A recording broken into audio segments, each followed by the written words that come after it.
probably like 15 seconds. There we go.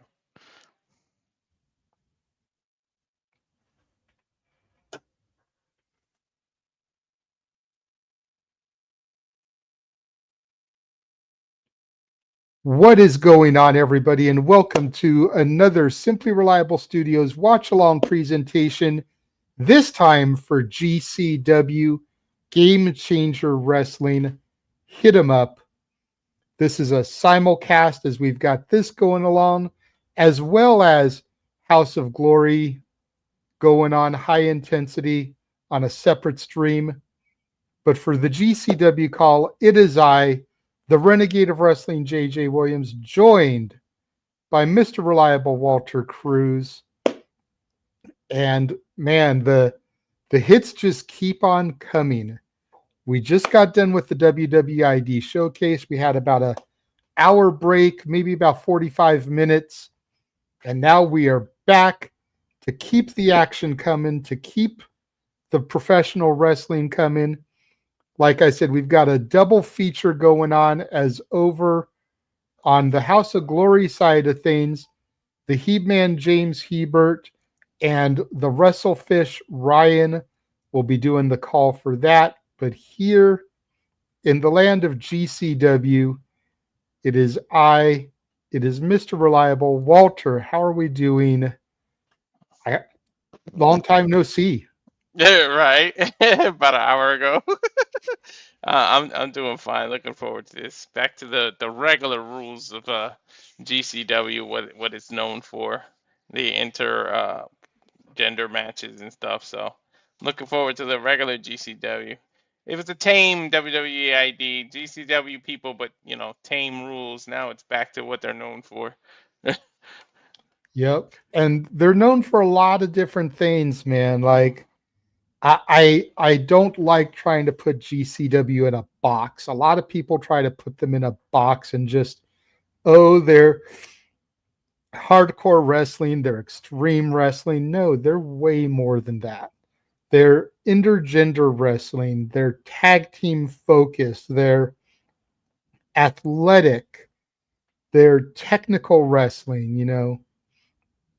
I'm not going to sit here in front and act like they don't have the hardcore. One of their championships is the Ultra Violent Championship. So they definitely have those elements, but that's not all they are. They are more than just hardcore. They are more than just extreme. And I think that's why I've gravitated towards them so much, because they do remind me of that original ECW, the 90s ECW. And even though I came into that game late, as they were getting their TNN deal, I loved it for everything that I could consume from it. Yeah, they were the melting pot of professional wrestling. They got a little bit of everything for everybody. Mm-hmm. Well, speaking of that, I was going to say, speaking of that, let's get into it.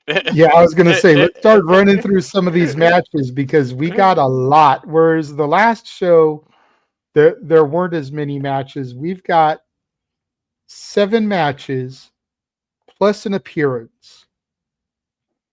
And I don't know, man. Look, something in the pit of my gut tells me this appearance is going to set up a match down the road. I don't just see the Hardy Boys showing up just for the sake of showing up. I don't think they're going to have a match tonight, because this weekend is SummerSlam, and there's still something in my gut that says that they may show up SummerSlam Sunday for the TLC match, whether they're active participants or they come out to do commentary, since they are pioneers of TLC. But GCW Homecoming is coming on August 23rd and 24th to their home base, the Showboat in Atlantic City, New Jersey. And I could see their appearance here tonight setting up a match with YDNP for Homecoming. Hell yeah. And you never know, with with travel issues that we saw otherwise, if somebody couldn't make it, they probably would get some kind of impromptu, just a little, sub 5 minute thing to showcase the artist. Who knows? But yeah, YDNP might interrupt them or something, setting up their match that they're gonna fight, and the Hardys stick around watching it, and then we'll get something announced for the future. But I can see it. I don't think people of that caliber just show up just to say hi and bye. But then again, AJ did it on TNA, so we'll see. But it is a Exactly. homecoming. Mm. Exactly. And let's not forget that at some point tonight, and I don't see the graphic loaded in here, so let me load that one real quick. You might have missed one. Mm. But at some point tonight, there is a match where there are mystery opponents, or mystery partners, I should say.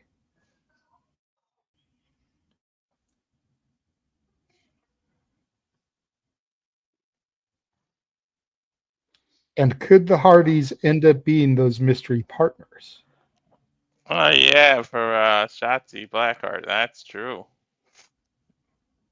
There's already with Cardona involved. I mean, not that he's an official TNA talent, but that's where we've been seeing the most of him. So there's already a little bit of a TNA feeling, especially with Steve Maclin in another match. So you never know. I don't like the silhouettes. Kind of look like Randy Orton. I don't like that they made the silhouette look like that. It's Kyle Fletcher. Right?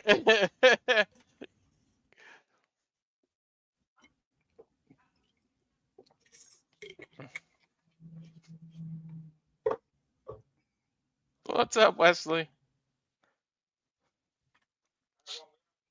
Uh, I love how he introduces himself each time, like his avatar doesn't show his name there. yep. Oh man. Uh, Gotta I'm love trying to think. Wesley, though.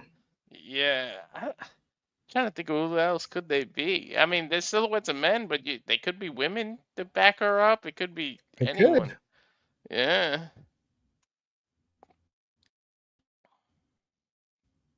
But anyway, what else we got? So we got this one. This was added last night. This one was added last night. Atticus Cogar Hmm. versus Billy Starks. Billy Starks, of course, has been making a name in Ring of Honor. Athena's minion. Atticus Cogar has been one of the main ones to watch in GCW this year, going back to the beginning of the year. Hmm. That should be a banner right there. Koger, I honestly thought would be wearing the title right now. Like I'm so shocked Effy still is holding that title. I really thought Atticus would be champ by now. He's like I said, YDMP and Kroger, the whole Kroger, and then I almost said Fuego with a Soul, but you know who it is. But those were the three main reasons that I started liking GCW. So Little Shock Kroger Yeah, isn't holding definitely. the title, but this is gonna be a banger for sure. I definitely feel his time is coming. And again, with Homecoming around the corner, it's possible they do a big change there at Homecoming. I don't see Effie getting out of 2025 with the title. Definitely not. You know, Especially the I last. don't know I thought he was gonna exactly. lose the last time. Yeah, I don't know exactly when he won it. I could look it up, but I think we're getting close to a year if we haven't already passed a year. And I don't see Effie getting out of 2025 with the title.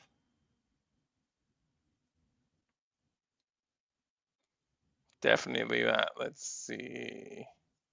Speaking of Effie, I know it'll Mhm. probably be the main event, but we've got Effie defending the title against Crowbar.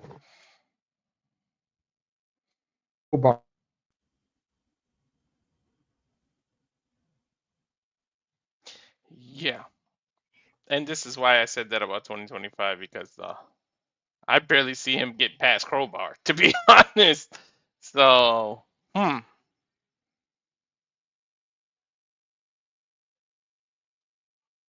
I'm a little iffy on Effie trying to continue his reign after And for,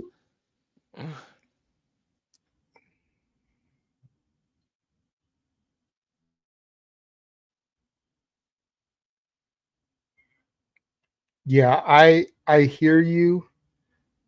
I feel like this is just a courtesy defense. I know Krogar, or not Krogar, excuse me, Crowbar is from the Jersey area. And for those of you wondering, this is the same Crowbar from WCW that used to team up with David Flair. So I think this is just a cheap, easy victory for Effy, not to discredit Crowbar, but it's give a legend a title match in his hometown on a big weekend. It's SummerSlam weekend. I think that's the only reason we have this match, honestly. It sounds like that would be something, yeah. That makes a hell of a lot of sense.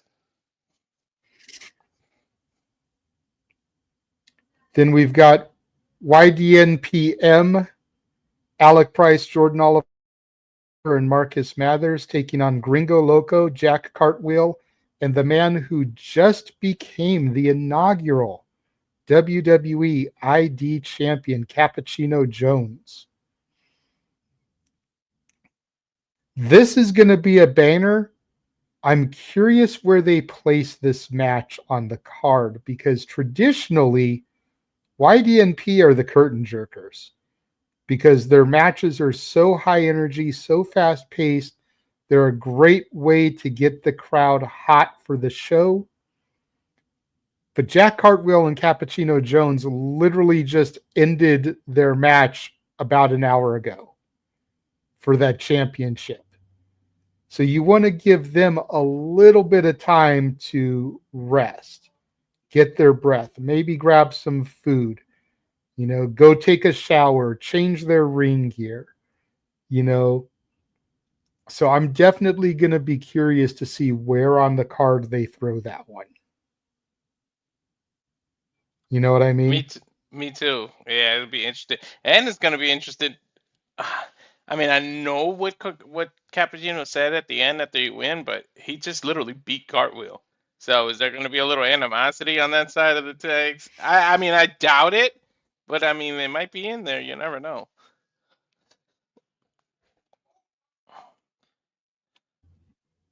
It's the old what was it? Can they get along thing?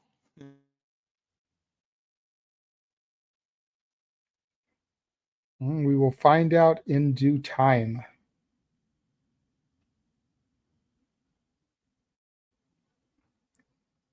He's here.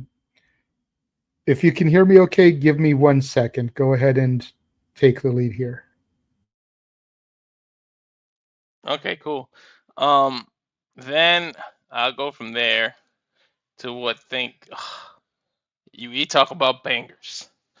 These are two, and I don't mean big as in weight wise, but these are two big man slapping man meat because this is one called Manders, the huge dude, Steve Maclin, TNA's champion right now. I'm sorry, not champion, but one of the titles.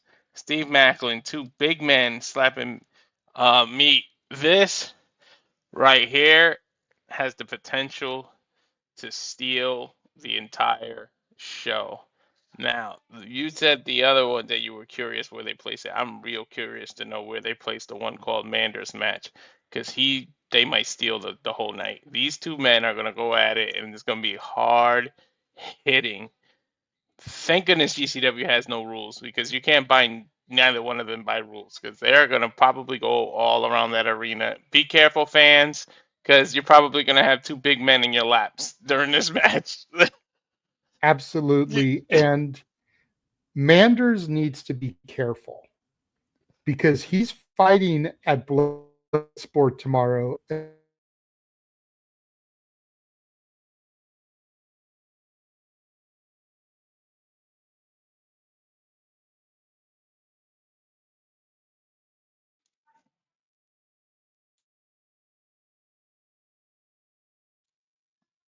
Yeah, definitely be careful because you have Bloodsport, which are two back I to back. believe he's taking on Eric of the War Raiders. Oh my God. Really? You give this man Steve Maclin and then you give him a War Raider after that, or the Viking Raiders, whatever you call it? Like, sheesh. Can you hear me okay? Yeah, I can hear you. Talk about the drawing the short end of the stick. He's got to fight Eric and Steve Maclin all in the same weekend. Either Good luck, Eric buddy. or Ivar, because both War Raiders are in action. Either way, um, good luck. That's all I'll say to that.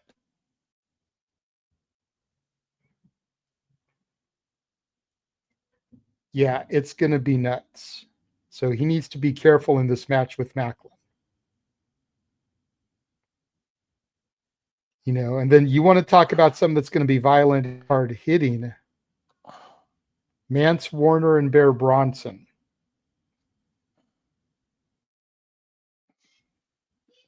Dude, Mance Warner has been showing up on every GCW that I've called, seriously.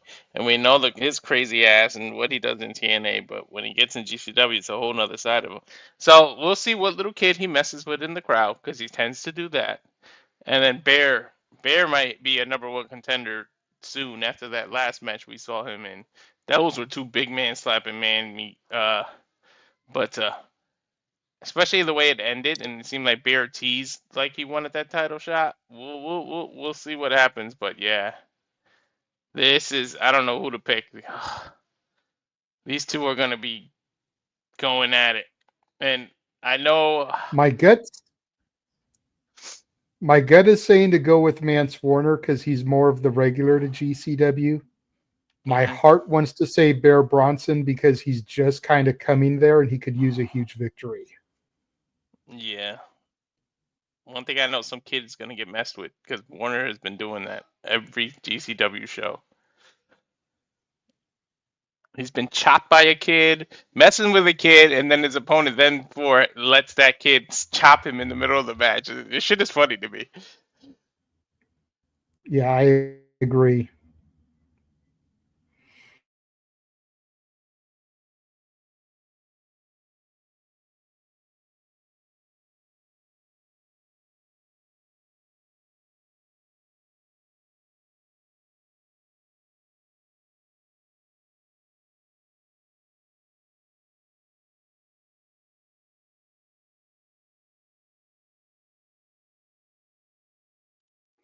Definitely gonna be insanity, Charles. But next, let's talk about the. I don't know much about the rejects to be honest, but this the rejects versus Drew Parker and Emersyn Jayne. Uh, I think you would know more about them than I would, but based on the graph, I mean, I'm looking forward. GCW does one thing really well, and it's the tag division. So, regardless if it's intergender or regular tag, and YDNP are the pinnacle of it, I'm looking forward to this match and just how GCW does their tag teams.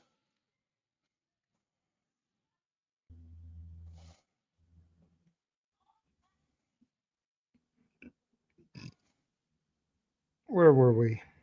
I started talking about the rejects. Okay. Sorry. Yeah, and I said that you would probably would know more about this than them, but GCW, if one thing they do well, it's the tag division. So I know that that match should put on something.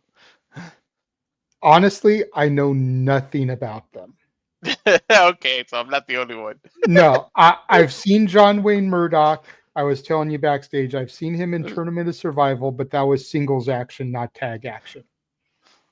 I Mm, saw a little bit of Drew Parker on the Japan shows that they just did on Monday, Tuesday, Wednesday, but I've never seen him and Emersyn Jayne tagged up, and I've never seen Murdoch with his rejects partner.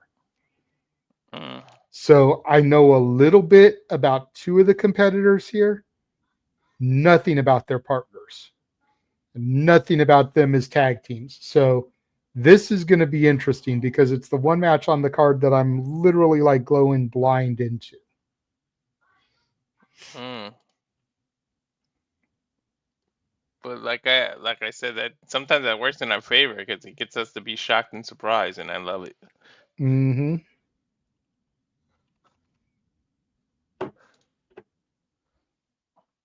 We'll see what happens. Yep, absolutely. What time is it? 4:50?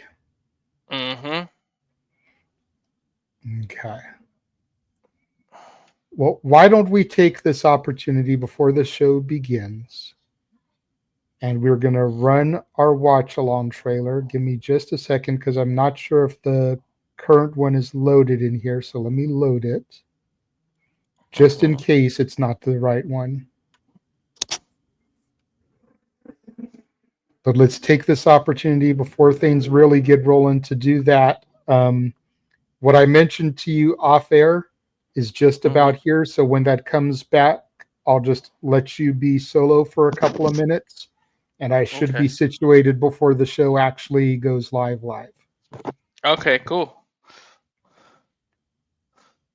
It's loading. Apologize for this, folks. I'm not sure if the one that was in there is the most recent, and as it is, the most recent one's out of date because it's got the Japan graphics in there still. So it just is what it is. But here is everything coming up from the Simply Reliable Studios in our watch long trailer. And when we come right back, you'll just have Walter for a couple of moments. And now for a taste of things to come.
Center of Attention, Brittany Brooks here. This is your NWA Women's World Television Champion. This is the TNA Knockouts World Champion, Masha Slamovich. Subscribe to Rage of Wrestling on YouTube. Póngase verde. You better subscribe right now ahora to Rage of Wrestling. Subscribe to Rage of Wrestling on YouTube. Everybody, make sure you subscribe to Rage of Wrestling on YouTube and get them to 200 subscribers. Let's go! Yes, please get me to 200 subscriber. But as always, we here at Super Reliable Studios believe in watch and bring to you all the professional wrestling and more. UFC will be returning. Me and James just got to get our schedules right. But yeah, so we got about 5 minutes to this GCW hit 'em up. I'm really looking forward to it, as JJ and I was discussing. So yeah, Charles, all the wrestling. So let us know in the comments what is a sleeper match that you guys think can steal the night, because I really think it's the Maclin match.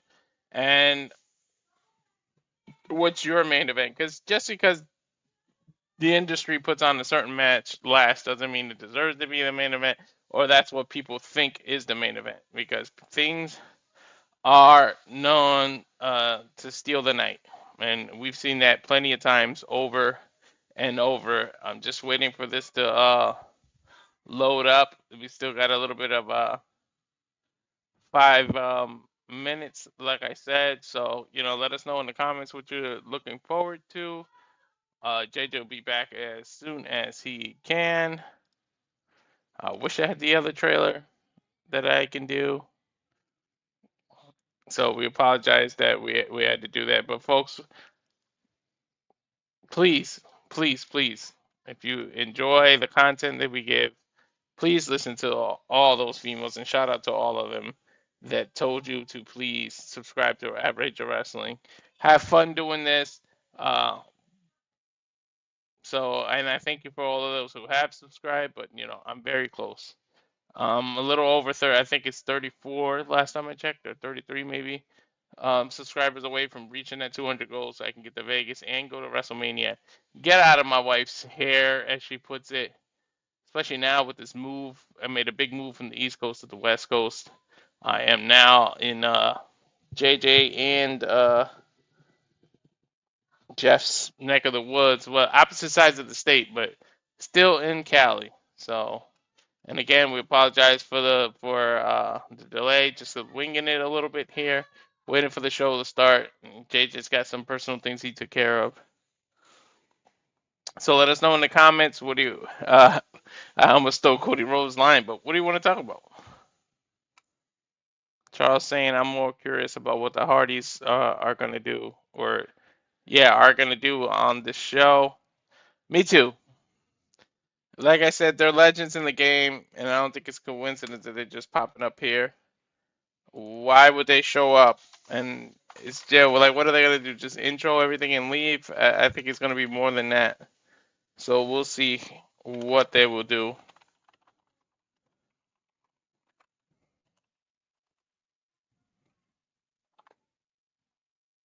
I think I love JJ's idea of them doing something at SummerSlam. So they do got to be careful being involved in too many things, but we'll see if it sets up something with YDNP. I'm getting a warning here, a copyright warning, but then it disappeared. So I think I think I hit something. Just says GCF, get him up. All right, so 2 minutes and 40 seconds, and we will get there. But we were talking about the steal of the night. That's mine. One called Manders, and I need to learn to spell because I forgot an L and called. There we go. One called Manders.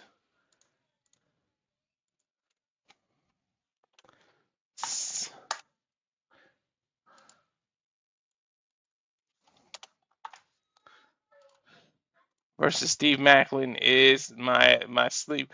I don't know if I want to call it sleeper because you can't really sleep on either one of these big men, but I feel like they're gonna do it. Somebody they can steal the show, and we'll see what happens. But thanks, Charles, for commenting there. Anything else you want to talk about while we just waste a minute and 45 seconds? You guys let us know. Trying to save my voice. I don't know how Noah goes on and on and on, and he needs to save his voice, but I can feel it in my voice already.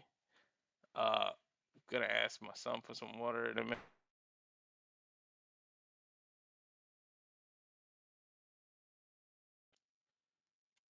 But I'm looking forward to this show. Again, sorry about the procrastination. Oh, you know what? He showed it for a second, but I don't think we talked about it. I don't know much about this, but we got another match we didn't talk about. It's Slade versus Dr. Redacted. And if you know why I said it like that, then you know. If you've been watching for a while from the country Redacted, that Noah used to do, but I don't know much about either one of them. But based on the picture, Slade looks like you should out of fear him, but Doctor Redacted looks even crazier. So we'll see. Thank you, sir. We'll see what happens with that one.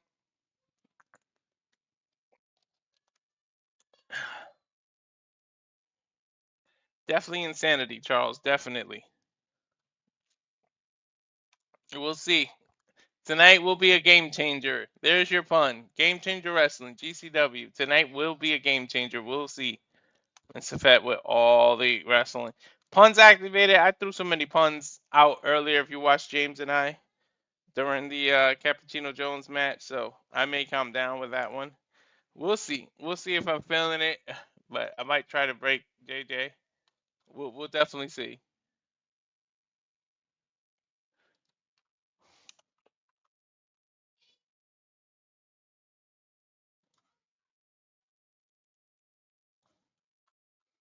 All right. It said, the time ran out, and now it says starts in 2 minutes and 14, 13, 12, 11 seconds. It did it to James and I earlier, where the clock was down under a minute, and then it changed again. So we got 2 minutes, and now it's 2 minutes even. So then me and JJ, when he comes back, will sync up and go. Minute 50 left. I think they're getting everything. I'm hoping. I know wrestling is card subject to change. It happened earlier tonight, but that it seemed like only one talent that was advertised wasn't able to make it. So we'll see. And now the clock just changed to 3 minutes and 50 seconds.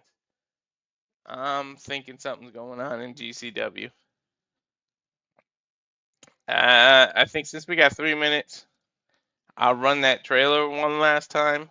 JJ probably be back by then, and then we should be back on the other side because games GCW just changed. I don't know if those of you watching along on trailer, but it literally went back up to 3 minutes and 25 seconds after it was under a minute again. Yes, Effect. No spoilers on either show. If you're watching one show or the other, we like to watch all the wrestling separate. We're doing simulcast. Obviously, we can't keep track of what the other show is doing because we're focused on one. So please, please, please. This clock is going all over the place. Technical difficulty for GCW. It literally just said 32 minutes, and now it says 2 minutes again. I don't know what GCW is doing. Uh-huh. Let me know in the comments if that happened to you, because it literally just went from 2 minutes to 32 Based minutes. on the app, it looks like you're at my old address, which is 15450 Nisqually, off of Nisqually and 11.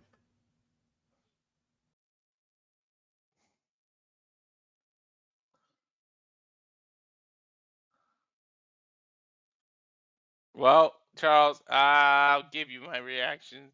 It is going to be crazy, though. Definitely crazy.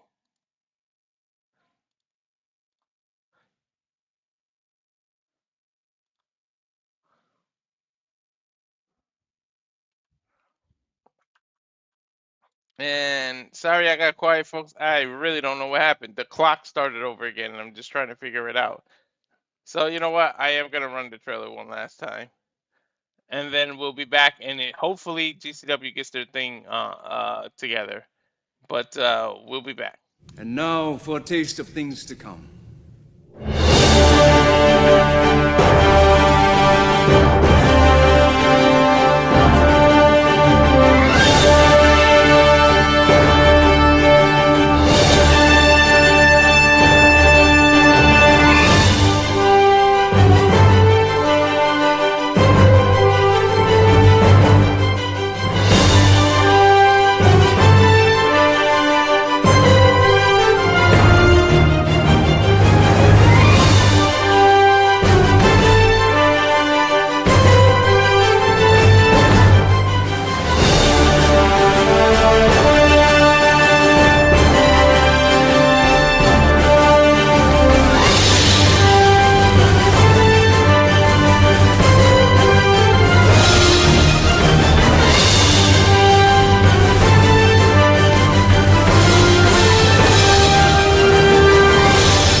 Again, all the professional wrestling, and I think they're gonna go into it. The clock just changed again, and it went into the copyright, but then it backed out. So I don't know what the heck is going on here, JJ. But It's typical GCW. Are you seeing the stuff from Kerrigan Hall?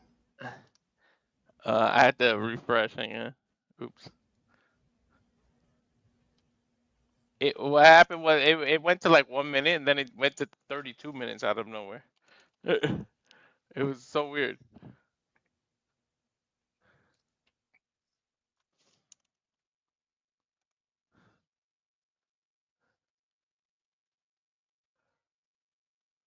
What are you seeing? Nothing yet because the computer's refreshing. Gotcha. Alright. Well, technical difficulties on the delivery driver's end, so he's not here just yet, but he'll be here momentarily. So Alright. I'll have to leave you again here once he gets here. That's why I only have one headset on. I've got an ear open so I can hear the door. Okay. I'm getting it's showing Tokyo. Mm-hmm. Like guns are pointing at each other or some kind of fireworks. I don't know what that was. Okay, I think I'm ahead of you.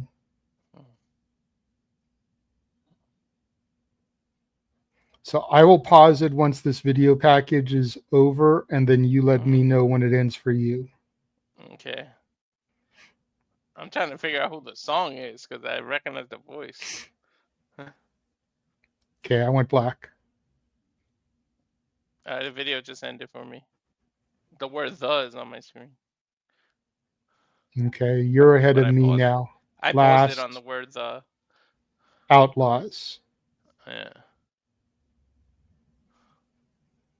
Now what are you seeing? Same thing as you. I forget his name. With a title getting held in the air, but I forgot the Okay. guy's name. Ugh, I hate that spot when they show that. Light tube to the back of Effy. Mm-hmm. Atticus Koger. Mm-hmm. Jump off the cage. Long live GCW. Mm-hmm. Okay. Right in sync. The crowd going crazy. I love that announcer.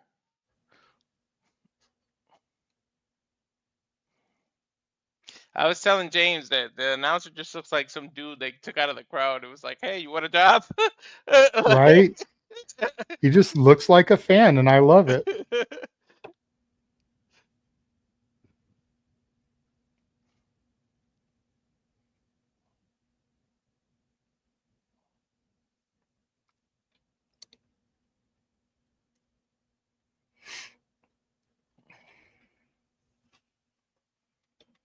It's introducing Hit 'em Up now. See who starts. Trios bout set for one fall.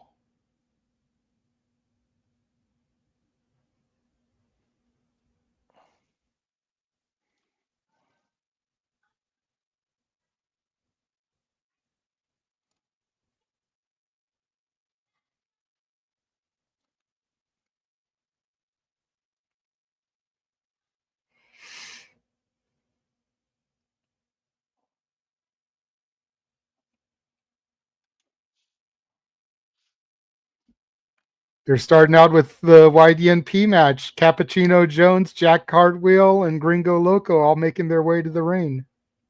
You said that they typically are the openers, but I'm shocked that they did that.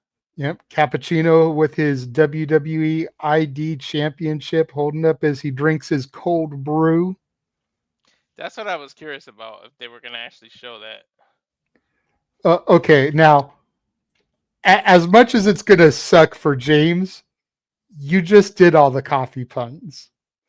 I don't feel like we should recycle them here this quickly. I know. I said that. I said I might get serious. I was telling Safet that.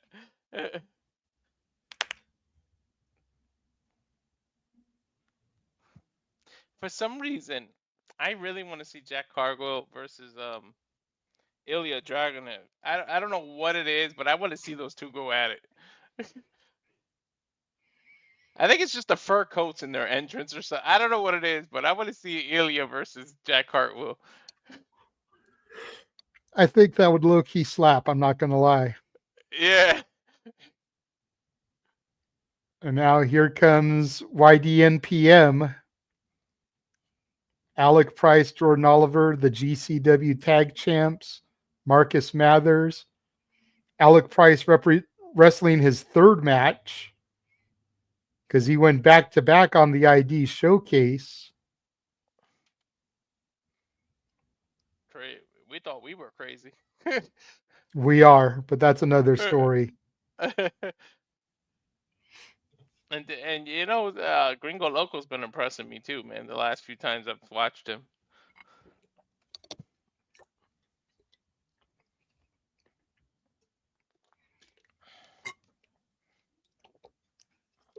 Especially when he does that crazy like spinning split leg moonsault that he does. It's just impressive for a man his size.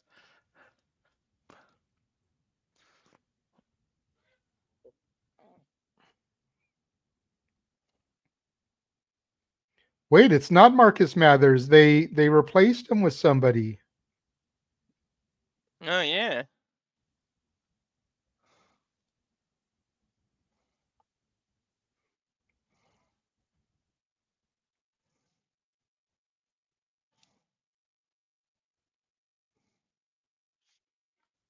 They just announced him as Busta and the Brave.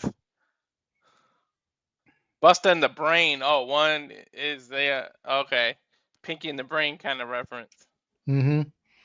Jordan Oliver has been tweeting that lately. He says one's a genius, the other's insane. I was like, so which one is which, Narf? Mm-hmm. I'm trying to figure who's that replaced Marthers?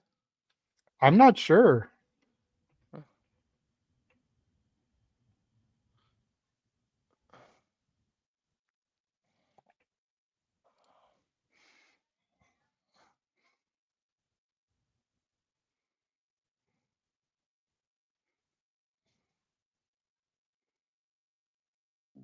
Nah, if I was Cappuccino or Cartwheel, I would make sure Gringo starts, man.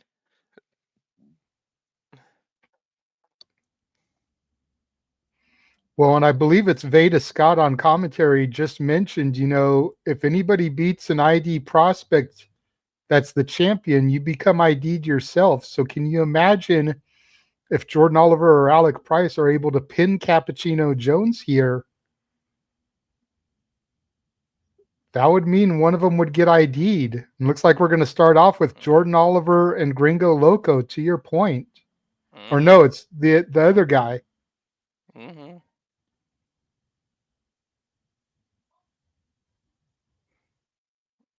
The crowd are split. I think his name is Teriyaki. That's what it sounds like they're saying. It does. I can kind of see it on the side of his gear.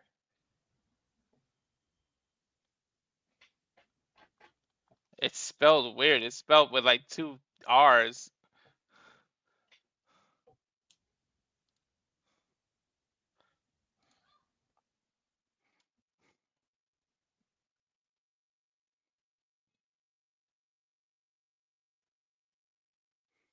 Look at that. Gringo Loco just took a page out of Jack and did a cartwheel out of there. Reaches to shake their hand and they shook hands. This crowd is very much split. Sounds like they're chanting both these guys. Mm-hmm. Now Jordan Oliver going to go toe-to-toe with Cappuccino Jones, the newly crowned WWE ID champion. Is he a lefty? He's standing unorthodox. Shoulder tackles. Cappuccino gets the better of Oliver here. Off the rope, nice rollover. Into a chop from Oliver. Irish whip sends Cappuccino into the corner. Nice twist into a head scissors there by Cappuccino Jones. And a standing drop kick from Oliver takes down the new champ.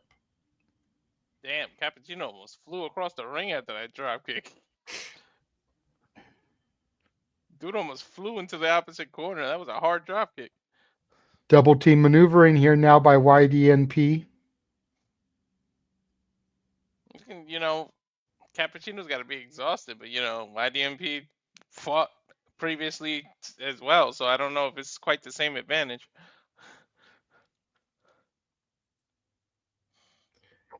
Well, yeah, this is like YDNP's 4th match in 5 days as a team. Alec Price's 5th match in 5 days. So, as exhausted as Cappuccino and Cartwheel are, you really can't feel bad for them. Mm-mm. And then 3 of those matches were in Japan, so you got the jet lag from travel coming back as well. And they're still wrestling Oliver 3 times today, Price now 4. Mm. Yeah, so you can't feel bad for them. Alec Price now taking it to Cappuccino Jones. Nice right by Cappuccino. Arm rainer, elbow. Another arm rainer. I wonder how many fans got double tickets for like the whole day. Oh, I'm sure. I'm sure there's quite a few people that just bought for the entire Summer Smash weekend that they're doing. Mm-hmm. Because keep in mind, after this, there's a JCW show that starts at basically midnight our time. Oh, yeah, that's right. 2 count there from Cartwheel onto Alec Price. I'm so glad you put me Cartwheel on going the in there Cartwheel. for the shoulder submission.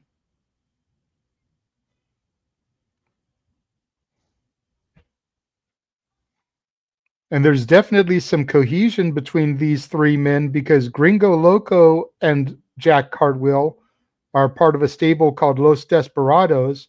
And then we've seen Cappuccino and Cartwheel team up on Evolve before. So, Mm-hmm. They teamed up on more than one occasion, yeah. Holy shit. What a move by Girngo Gringo goes for a Loco. pinfall, gets a 2 on Alec Price. I don't even know what you call that. That was cool. Girngo with control gets the tag to the WWID champ, Cappuccino Jones, who then immediately tags in Cartwheel. Some double team maneuvering there by the ID prospects, taking out the men on the apron. Cartwheel from Alec Price gets the tag into his partner, Jordan Oliver. Big boot from Oliver. Super kick follows up. Tornado DDT stepping off of Cartwheel. And Jordan Oliver is hype right now. Bro, that was awesome. Spinning lariat followed by a bulldog, followed by a super kick from Oliver, all onto Jack Cartwheel. And now Jordan Oliver with that delayed German suplex with the bridge gets 2.5 before Cartwheel kicks out. I think Oliver had his own cappuccino because damn, he's hyped like he's full of caffeine or something. That man's all over the place. Man, I love me some Jordan Oliver. I prefer out of the 2, I prefer him to Alec Price, but they are my tag team of the year right now. Hell yeah. Jordan goes for a big boot. Cartwheel evades it with the cartwheel, gets a boot of his own. Nice backflip into an ace crusher by Cartwheel, takes Oliver down. Jack Cartwheel, desperate need of a tag. Luckily, his partners are both on the apron. They're ready and willing and able. Hell yeah. Everybody's screaming Cartwheel right now. Cartwheel gets the tag to Girngo Loco, who comes in, knocks Teriyaki off the apron, assuming that is his name. It is, yeah. Irish whip reversed by Oliver. Handspring back elbow by Girngo Loco takes 1/2 of the tag champions down. See what I mean? People his size should be doing that shit.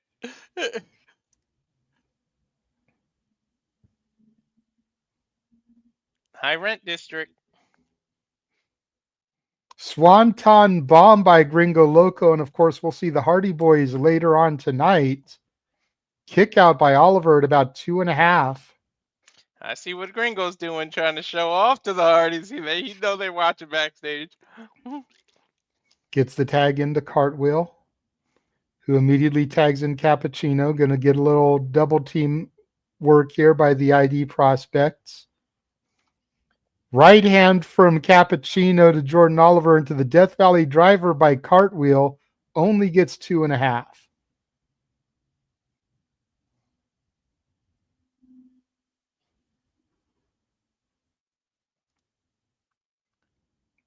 Cardwheel now looked like he was going for a German standing switch. Oliver tags in Teriyaki. Springboard Swanton off the top rope takes out the ID prospects. Up and over goes Cartwheel, but Cappuccino catches him. Teriyaki off the rope into an ace crusher, into a reverse neck breaker. Jumping in Seguri from Teriyaki to Gringo Loco. Dude, it's hard to keep up, man. There are bodies everywhere. Super kick from Loco, drops Teriyaki.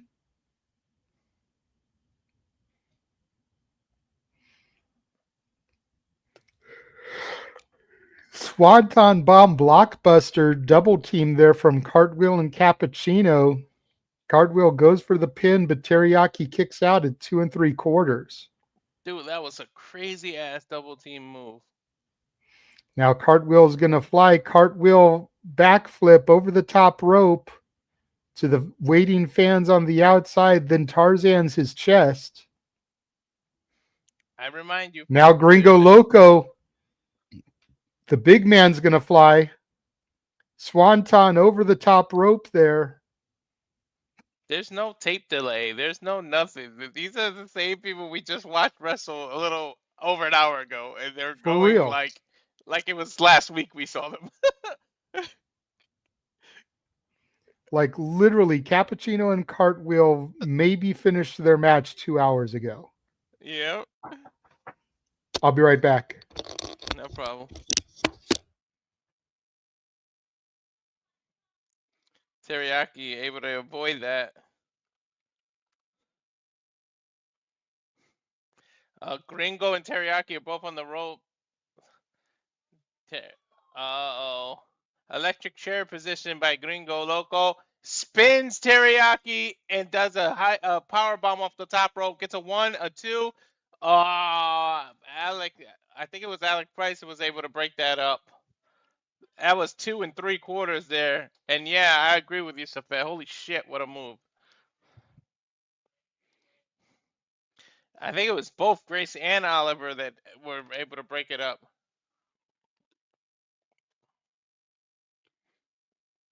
Crowd chanting for Gringo Loco here.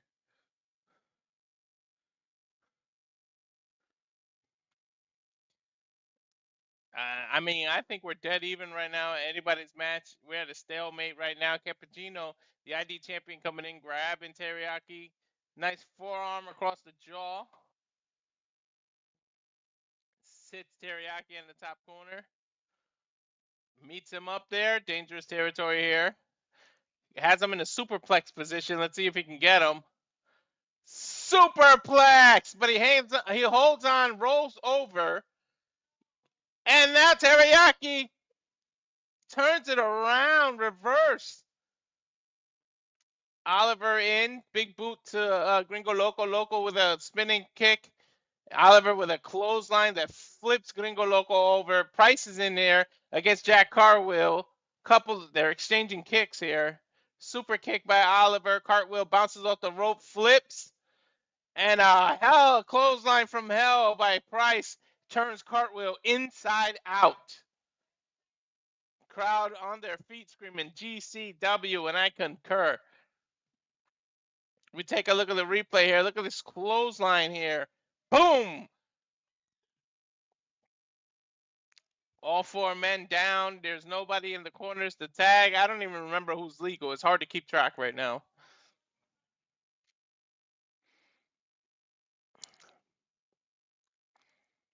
Teriyaki starting to see that Price is in his corner. He turns around. He's in the whole opposite corner. He's releasing some of his wrestling tape. I don't know if he's going to cheat and choke Gringo Loco, but it's Gringo Loco and Teriyaki that are in the ring. Nice elbow by Teriyaki. Forearm exchanges from Gringo and Teriyaki. Seems like Gringo Loco's getting the best of him. Body slam here. Nope. Reversed by Teriyaki. He backs into his corner. Price able to tag in. And I think Gringo tagged Cartwheel. Double stomp off the top rope by Price. That's a hell of a way to make your way back into the ring. Oh! Gringo lifts Price up. He stands on his chest, comes off the rope. Hurricane Rana. Price on fire out of that corner. Cartwheel misses a clothesline. blockbuster off the top rope or off the ropes. Teriyaki comes in, bounces off the rope, climbs the top rope, somersault flip, tope con hilo. Oliver asks for the tag, jumps in the ring. They got Jack Cartwheel. Double implant DDT. Oliver cover. 1, 2, 3, and it's over. Oliver able to get the cover over Cartwheel. Wow, Cartwheel gets 2 losses back to back. Sucks for him.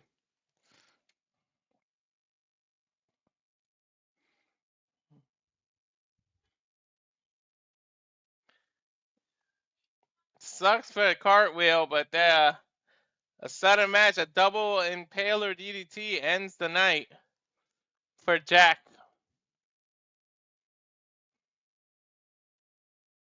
And now Vandal 48 in the ring, throwing chairs at YDNP.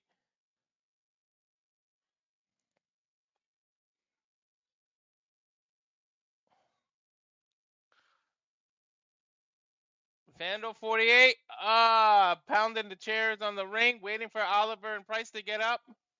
And here's the Hardys, I think.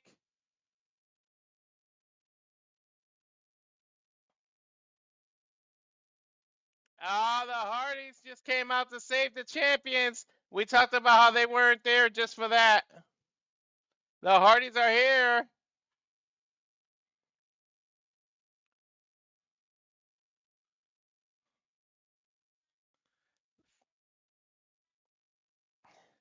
The Hardys have arrived. They're in the ring against the Vandal 48 right now, asking them, what are you doing with those chairs? GCW crowd chanting, delete, delete, delete. Vandal 48 charging at them. 2 kicks. Twist of fate.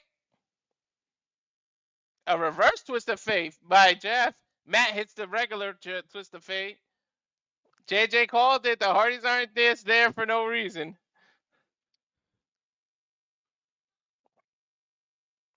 So they clear the ring of Vandal 48. They shake hands with YDNP.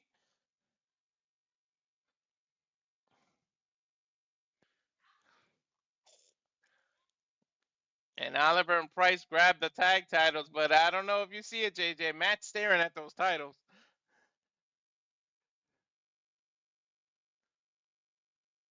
I see it.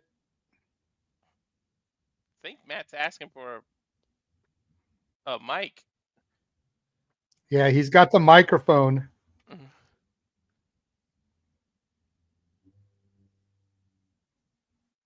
Matt says, well, hello, everyone. It's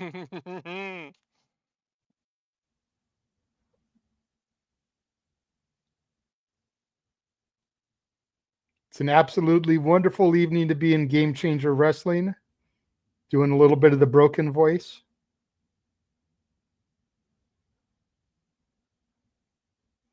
Give a round of applause to these men. What a hell of an effort they just put on.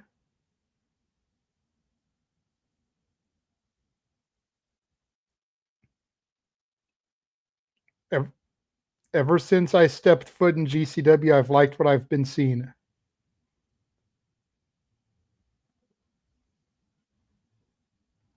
Talking about how they have a history in GCW.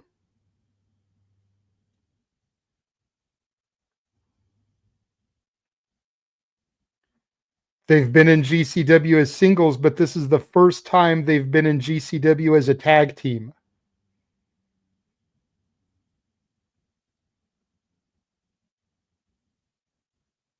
Jeff Hardy fist bumping some of the people at ringside.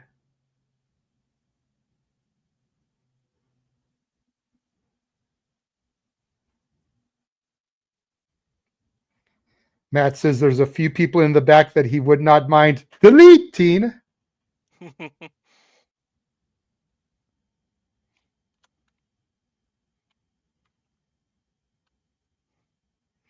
Now Matt's giving the microphone to Jeff. FYI, I still have a couple things I got to do, but I saw the graphic for the Hardys come up, and I had to get back here. I love how he called Jeff Nero. He didn't say Jeff.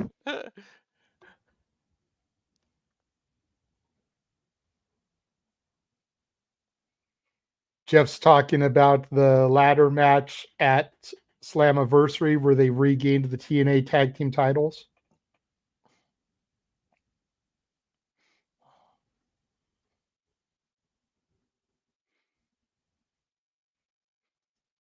Thanking the fans for just being pro wrestling fans. You're welcome.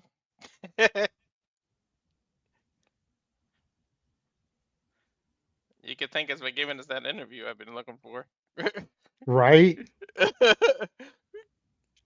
Jeff gives the mic back to Matt.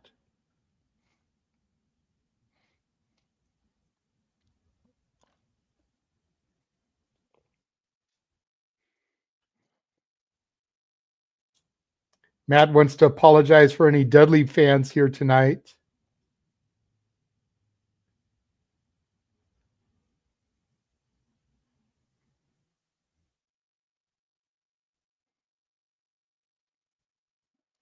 In a couple months, it'll be the final deletion of the Dudleys. Nice.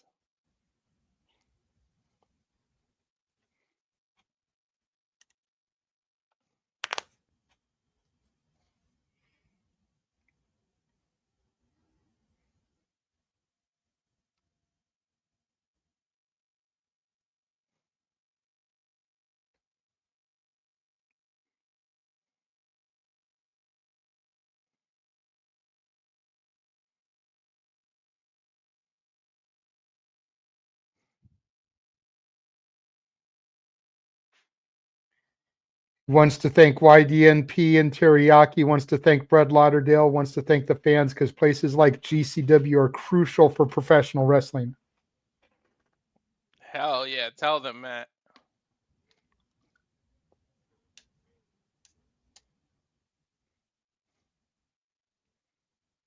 Thank you, Game Changer Wrestling, for your contributions to the industry.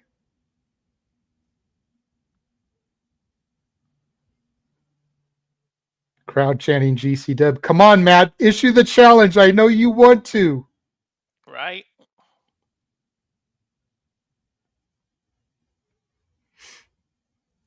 Enough talking. Let's get back to ass kicking in the ring. Yeah, because GCW usually has the good paces, the pacing. Teriyaki holding the ropes open for Matt. YDNP and Teriyaki taking a victory lap of sorts, getting the last pop from the crowd before they leave the ring. Poor Cartwheel had to take 2 falls, huh? See, I missed the end of the match because I was doing my stuff. Like the knock came, I got the food. I'm starting to put stuff in the fridge and the freezer here, so shit don't get bad. All right, video package. I'll be right back. All right. We see a chair. Oh, Shotzi just got hit with a chair in the back. I'm assuming that's Matt. Yeah. Oh no, that's when she got served her papers. Cardona, they got her holding her arm and they're running over her arm with her tank. Yeah, Cardona ran over her arm with the tank. Ah, man.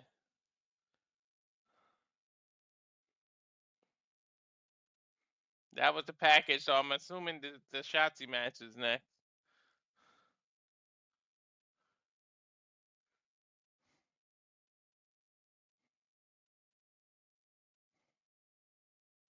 Nope, it's not.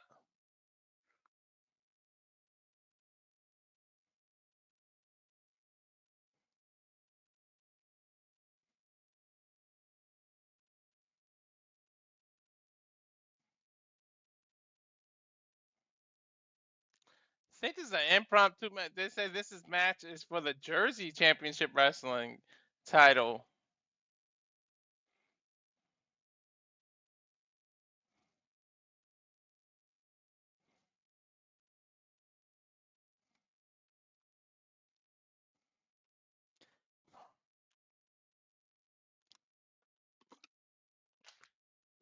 I'm hearing theme music, but I don't recognize it.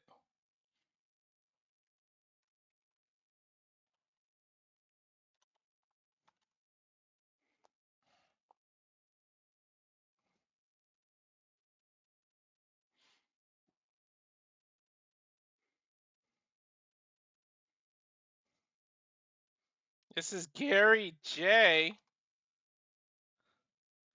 challenging for the JCW championship.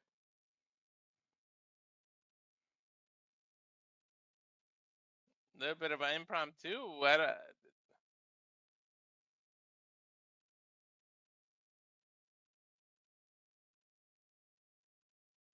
Representing Unsigned and Don't Care. Gary J.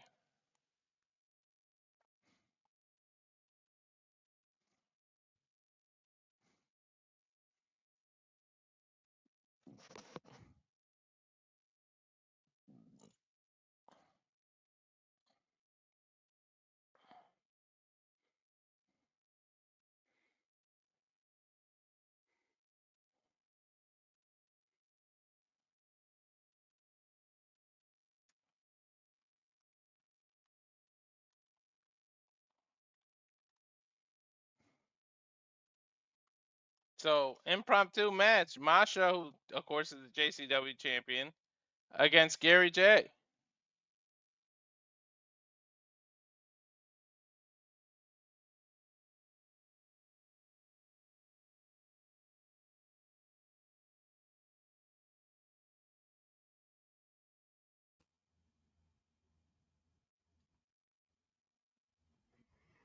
I'm back.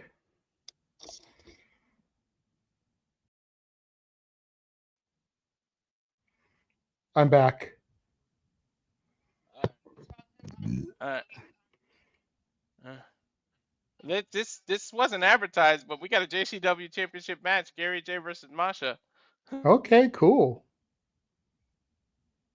I know Gary J is fighting Matt Tremont on the JCW show that you and him are going to be calling on Sunday morning. So this gives you a little bit of a look at him before that. Collar elbow tie up to start things off. Masha down to a knee. Clean break.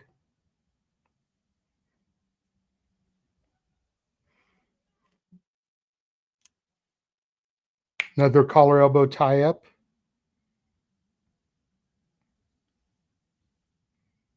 Masha able to back Gary J up into the ropes. Another clean break.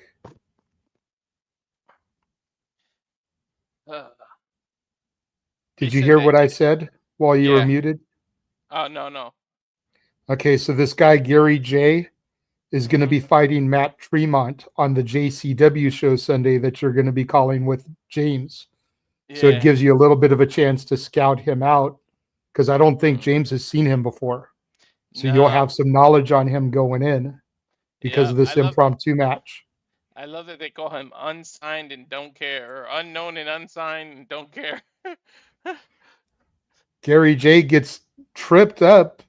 Nice drop toe hold from Masha. Lands on the ropes. Big boot. Masha off the ropes. Right into a forearm smash by Gary J. Gary J definitely the heel here, using some underhanded tactics. Suicide dive through the ropes. Takes Masha out on the outside. And then smacks the ring apron to try and get the crowd hype. He looks like Sami Zayn aged. That's what Gary looks like. No, you know who he looks like? Necro Butcher. Yeah. I think Necro has like shaved his beard off now though, but like if you go back to 2005, 2006, 2007 Necro Butcher, that's what he looks like. Mm-hmm. And what's funny, I said older Sammy, and he's probably younger than you and me both. Right? Big running boot from Gary J right to the mush of Masha. Try saying that 5 times fast.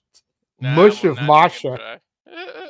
No, you'll sit here and do coffee puns for 20 minutes, but you won't sit here and even try to say mush of Masha. Mush of Masha, mush of Masha, mush of Masha, mush of... See, you can't do it. There you go, James. I got him back for you, bud. Ooh, nice chop to the chest of Masha. Ooh. Dude, Masha be taking some hits. So the one thing I didn't factor in, and luckily I was able to make it work, the size of the freezer in the mini fridge is tiny as hell. Oh yeah. Because I grabbed some frozen stuff for like breakfasts and stuff, I grabbed like Yeah. some microwave breakfast sandwiches and some like Hot Pockets, and then I got a box of taquitos. Yeah. So I was only able to put the box of taquitos in there, and then I had to open everything else. Thankfully, each one is individually wrapped, so I was able to stack them in there. Mm-hmm.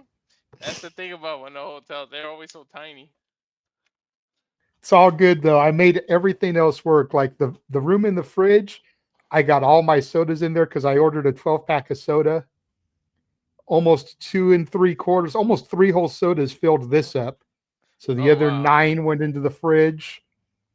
I put the sandwiches that I bought for lunches in there.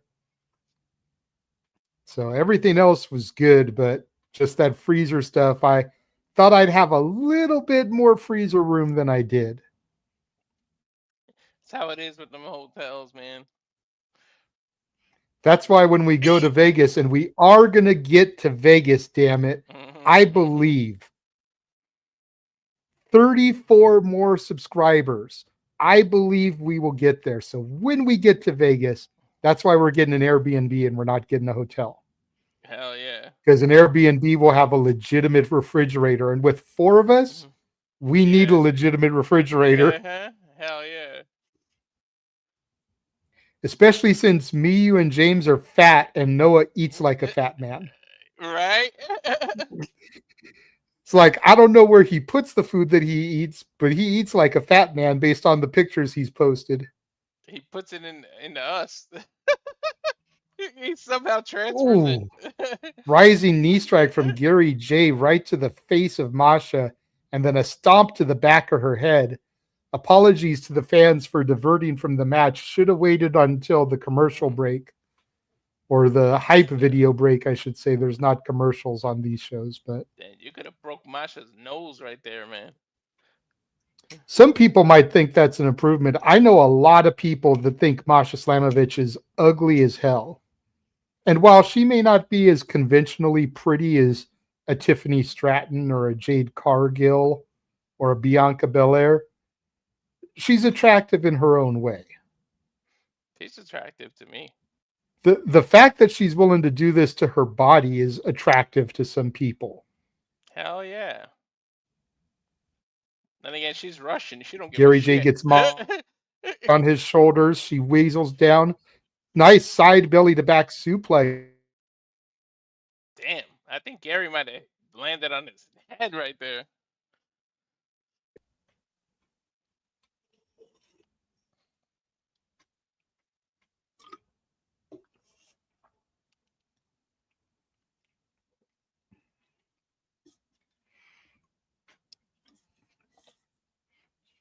Take the lead for me if you can. My Triller feed is buffering, so I'm falling behind. No problem. Masha able to. Gary's like tucking his head through the corner. Masha punching it through. Ooh, forearm to Masha. Exchange. Ah, he's biting her hand. What the hell, dude? Headbutt by Masha. Headbutt exchanges now. I've got Gary J. Looks like he's climbing up to the top rope. Yep, that's what he's doing slowly. Okay, cool. So we're back in sync. Yeah. He's got Masha by an arm. He definitely has some evil intentions here. The same hand he just bit too. He's grabbing. I missed the bite, thankfully.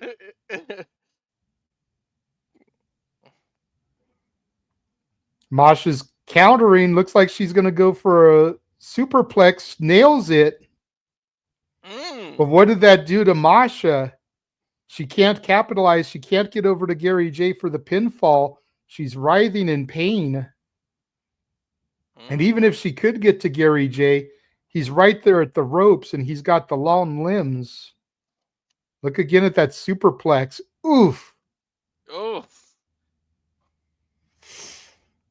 Masha back up to a vertical base. Gary J up to a vertical base. Big boot as Gary J tries to charge in. She slides under him. Double up kick. Rising knee strike. CM Punk style. Roll through.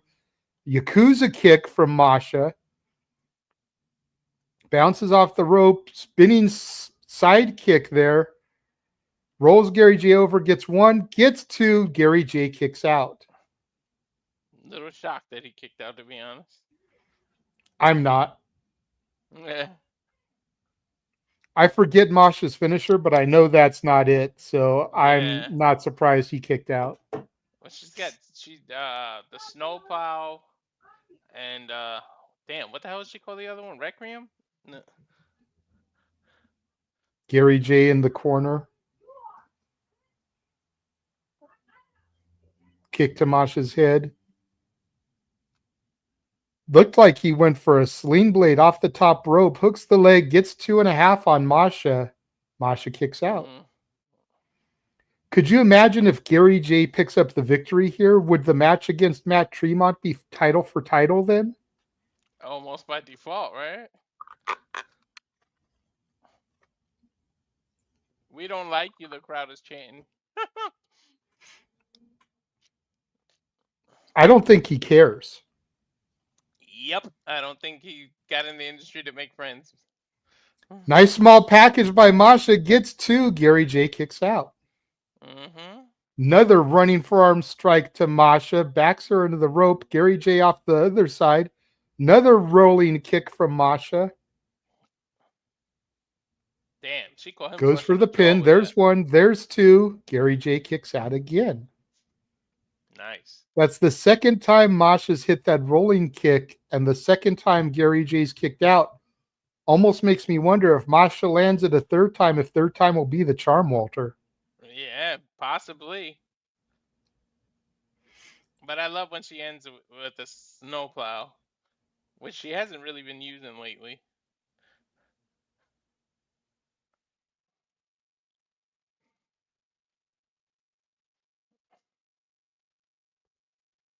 Both competitors trading rights while they're on their knees on the mat. Crowd cheering for Masha, booing Gary J. Spinning back fist by Masha. Another one, but Gary J ducks. Headbutt to her stomach. Another spinning side kick. Masha's setting him up. Looks like she's going package pile driver. That's her move. 1, 2, 3. I was going to say, I didn't want to say it and be wrong, but I was going to say I could swear she's been using a package pile driver. Yeah, but she calls it, I think, the Requiem. I forget. But Masha Slamovich here, able to retain the JCW championship. No longer Masha 2 belts, though. It is Requiem. I knew she named it something.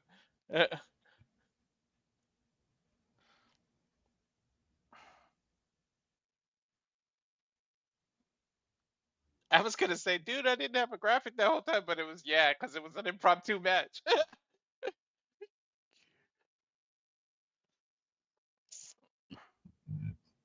Now I wonder what this does for High Noon, because he's gonna want to get some momentum back on his side.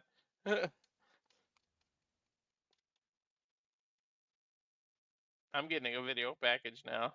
Yep. Boss of all bosses, Matt Cardona, Shotzi Blackheart. Did we Dude, call that, or me and James? I think you and James called it. I don't remember. We have to get to the show that's coming here for LA, because it's LA Homecoming. Tickets went on sale earlier today. We have to get tickets. Shotzi's going to be there. Cardona's going to be there. Tremont is going to be there. Already announced.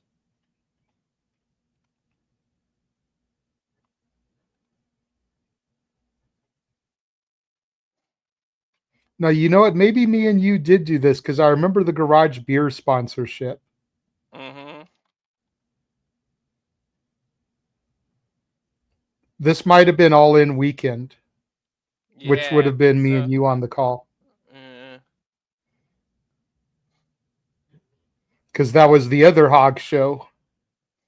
that James and Ryan did.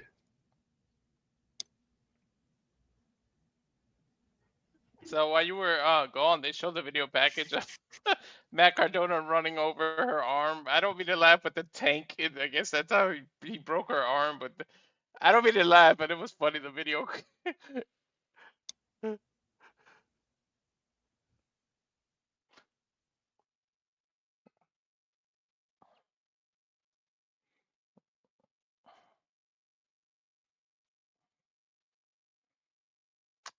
Hopefully this is, because this is the second time they showed the video package involving them. Hopefully that is the next match, but they keep doing that. Well, again, considering Shotzi has 2 mystery partners, they may be building up to that. Nope, you're right. They're doing it now. Cardona, Smart Mark Sterling, and Tommy Invincible versus Shotzi Blackheart and question mark.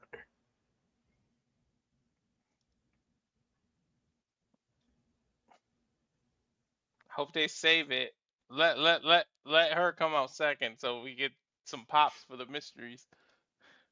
Well, they will. They'll have Cardona come out first. And if I remember the videos that I've seen, because I've seen a couple of like Cardona's action figure videos, I believe Smart Mark Sterling is a business partner with him in his major figures line that they do. Him, Smart Mark, and Myers, I think, are all business partners. So that explains why Smart Mark is with him here. What are they? Captain America? Capine, somebody's messenger's going off.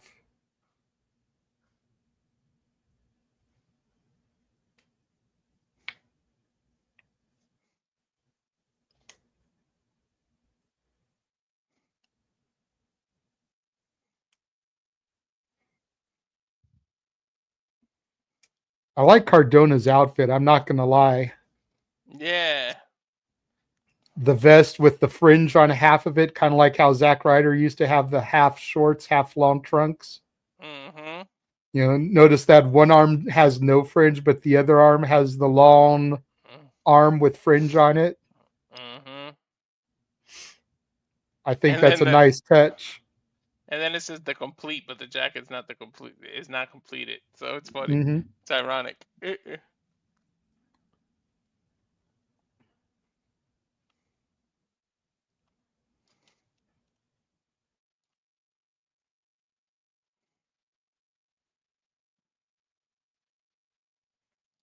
GCW fans taunting Smart Mark Sterling.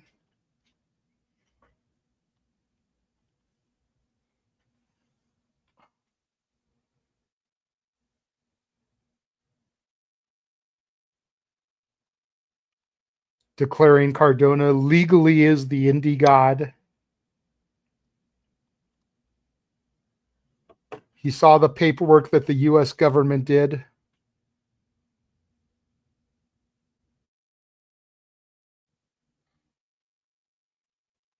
Oh yeah, because he and now the indie god has something important to say. He's given Cardona the mic. What's that, Walter? He served Masha. Masha. Wow, he served Shotzi those papers to make this match.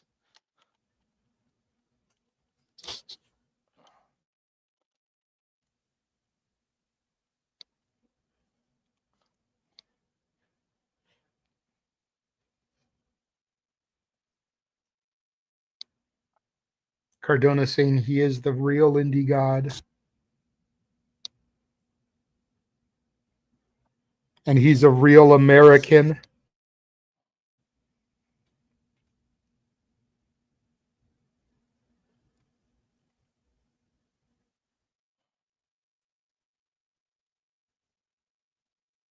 Well, then, the GCW crowd chanting F you uncensored at Cardona.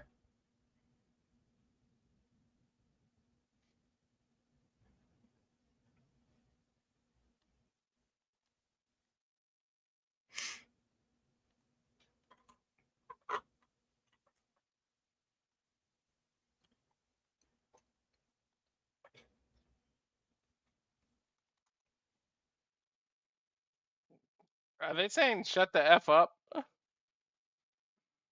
Probably. I have my Mm. stuff turned real low so it doesn't get copyrighted. Oh, okay. So I can't hear everything the crowd is saying, Hmm. but I'm able to hear a good chunk. I have it going in my own ear so that you guys can't hear, but I can hear it. Yeah, same. Yeah. Same. It's in my headset, but my headset Hmm. also has the microphone. So I don't Yeah, have it too exactly. loud because I don't want it to get picked up on the mic and get rebroadcast.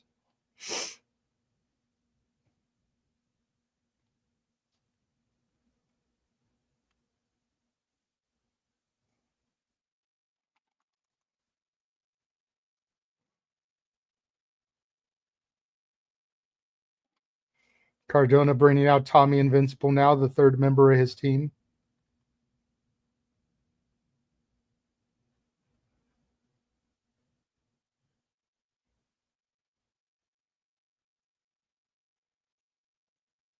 I love. That's what I miss about going to indie shows. I love that they use real songs and stuff. I wish that Mm-hmm. bigger companies can do that.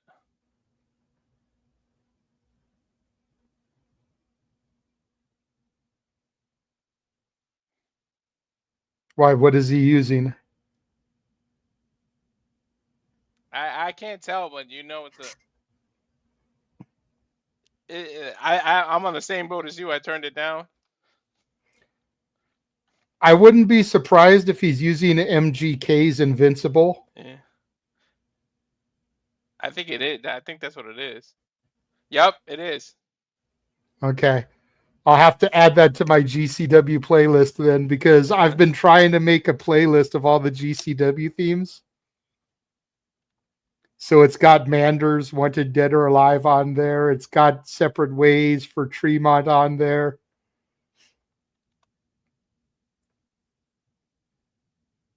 Obviously, I don't know everybody's theme. And a lot of times Hmm. there's commentary or crowd over it. So I can't like Shazam or Soundhound it to pick it up. Yeah. But the ones that I can figure out, I've been adding as I get them. So I'll make sure to add MGK Invincible for Tommy Invincible. Hell yeah.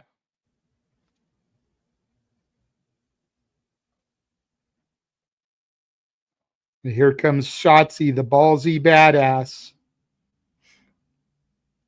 She's part of the reason I really want to go to the show in September because I want to tell her the story about how the last indie show I went to, which would be the truth, I haven't been to an indie show since that one, was one of the last ones she did before reporting to the Black and Gold NXT in 2019 before COVID.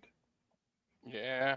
Like she I did love that it. show, and then I think she did one other show either that weekend or the next weekend, and then she Mm. reported to NXT.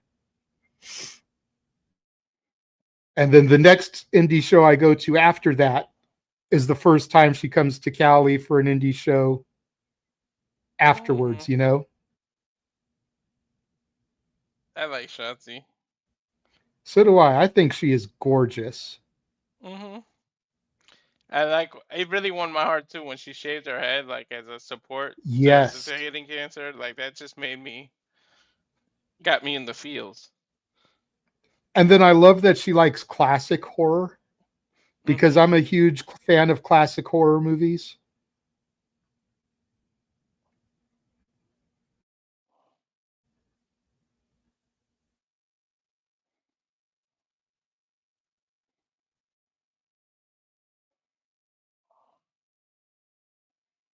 The crowd is chanting for Tommy. Is she teasing Tommy?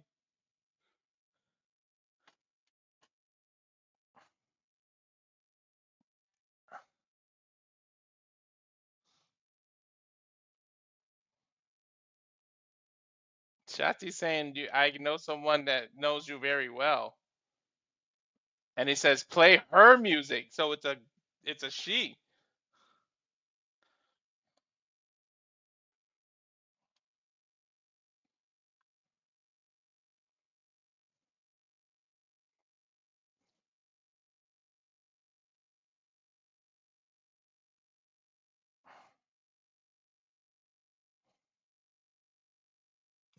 Oh, Is that the Virtuosa? I think so. It looks like her. It is. It's Deonna Purrazzo. Long may she fucking reign. Oh wow. Shotzi said that she was Cardona's dog sitter before.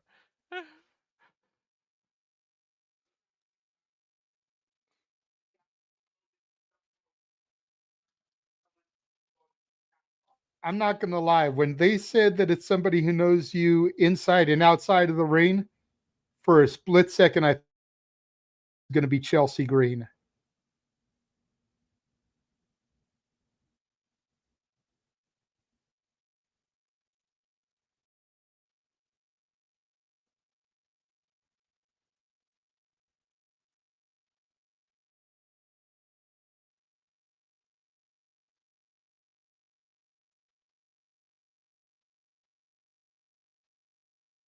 Yes!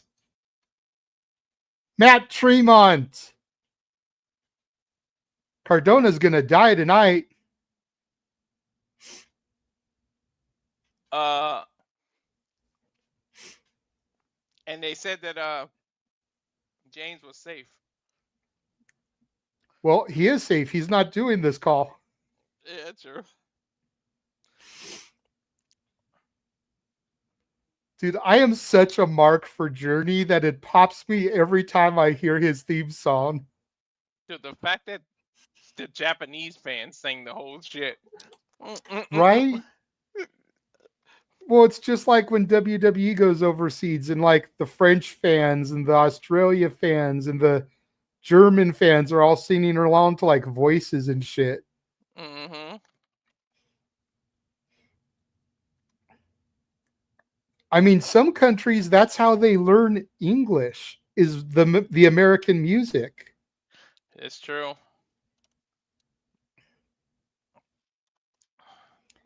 Think Yeah, not to Cardona take away from this match, but I remember John Denver, the late great John Denver, telling a story. And he did a song called Let Us Begin with a Russian artist. Mm-hmm. Name escapes me, not the point of the story. But when he first met the Russian artist, they stayed up for hours just singing old Beatles songs because the only English that the guy knew was music. And then from there, he taught him the song that they ended up doing as together as a duet and then recorded the song. But the only English that he knew was old Beatles songs. So they stayed up for 2-3 hours just singing Beatles songs together and bonding over music. Nice.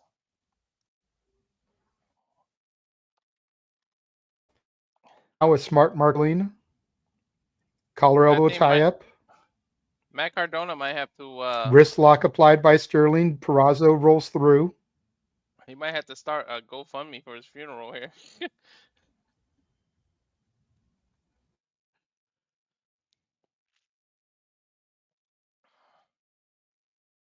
By the way, you could have gave me 100 guesses. I wouldn't have got that right. What's that? I had a for a second. Oh no, I said you could have gave me 100 guesses. I wouldn't have got these two. Right? All right, I fast forwarded back to live. Purrazzo in control here. Standing switch on Mark Sterling. Sterling trying to reach for the ropes. Nice back elbow to the head of Purrazzo. She backs into one of the corners. Smart Mark arrogantly struts over. Irish whips the Virtuosa into the opposite corner. She ducks through his legs. Nice takedown there by Purrazzo as she goes for an armbar. Smart Mark crawling to the rope, gets his arm out, gets the rope break. Purrazzo has to break the hold. Finally does so.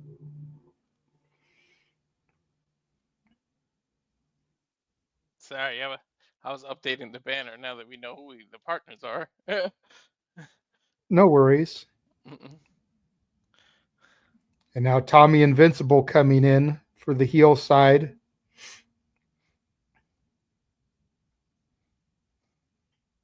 I don't know why he reminds me of Sean Spears a little bit. The bald head, the beard, and the tattoos. I totally see it too. Don't even front. I totally see it too. Tommy Invincible looks like he wants some of Matt Tremont. He might I don't know regret if I that. would want to call in Senior Puss Bubble. He And might there's the regret tag. that. Here comes the Ultraviolent champion. Mm. Why? Just why?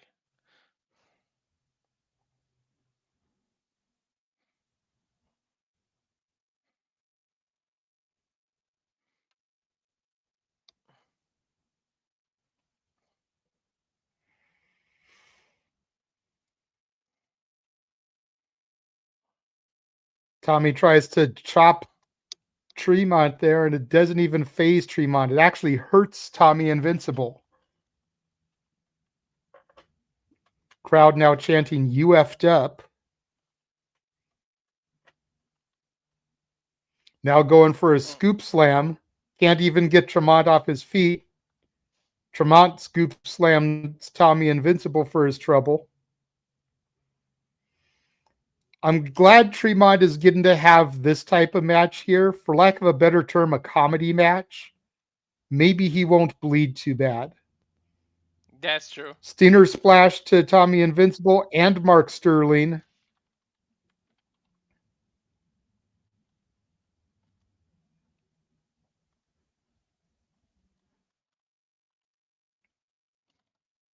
Meeting of the minds there for Invincible and Sterling as Cardona comes in the ring now.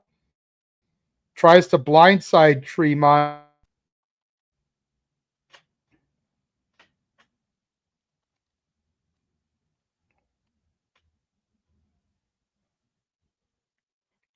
Irish whip sends Cardona into a corner. Nice back body drop sends Cardona to the mat. Tremont with the death from above splash. And a tag into the Virtuosa. Mm. Deanna with a flying crossbody off the middle turnbuckle takes out Invincible and Smart Mark there. But she eats a clothesline from Cardona. Damn. He wasn't so invincible after that crossbody, but Cardona able to take some advantage. And now tag Cardona comes in legally now and goes right to work on the Virtuosa.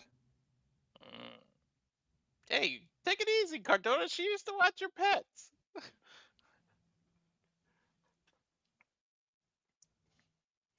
Well, she probably still does every Wednesday night at least. Right. Because And if you she get ain't the doing the joke, fuck then you else. get it. Yeah. Straight up forearms to the chest of Cardona by Perazo. Irish whip sends Cardona. Oh, reversal from Cardona sends Perazo back first into the opposite corner. Hard. Goes for the pin, hooks the leg, gets two. Kick out by Deanna Perazo. Capine. I think he put a little oomph in that throw when he threw it in that corner. Smart Mark Sterling looks like Eminem in the Without Me video. Mm-hmm. You still hearing the messenger thing? I muted it. It may have been a different chat. No, I muted the whole site so that it Oh, doesn't. yeah. I heard it, though. I heard kaping. That's freaking weird.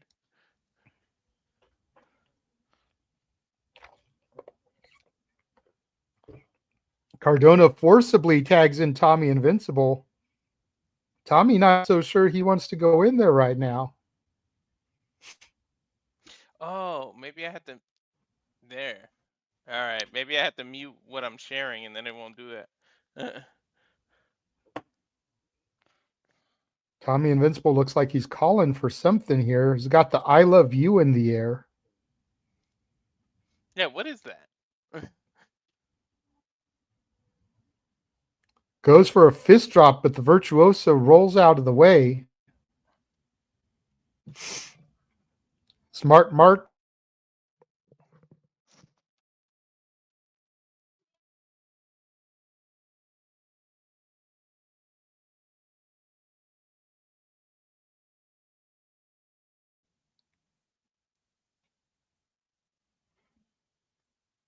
Deonna Purrazzo vertical suplexes Smart Mark Sterling there.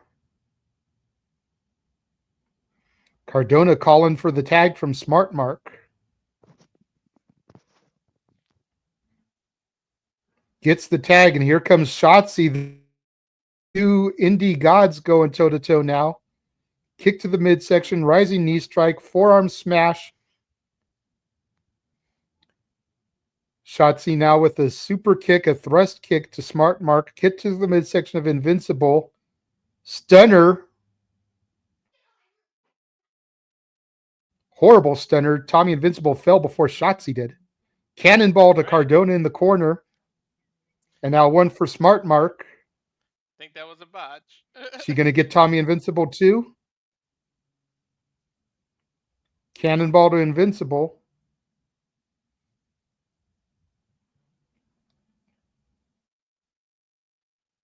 Elevated DDT there from Shotzi.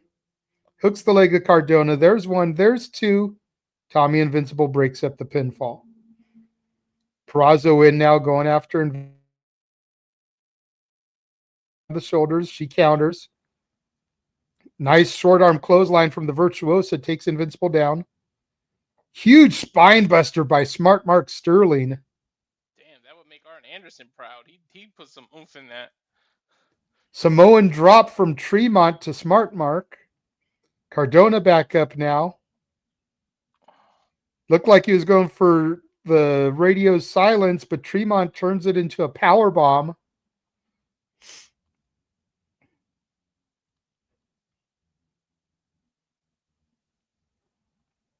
Shotzi's got a chair. Cardona ducks it. Chair to the head of Tremont. Cardona rolls Shotzi up, gets the 3 count, and this is over. Cardona just stole it. That was a little sudden for me.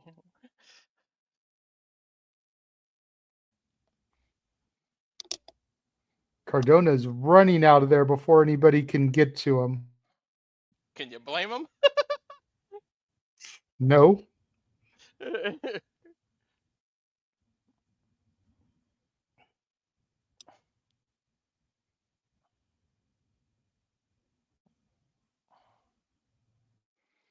Oh, great.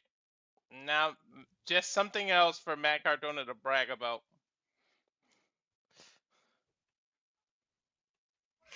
Pretty much.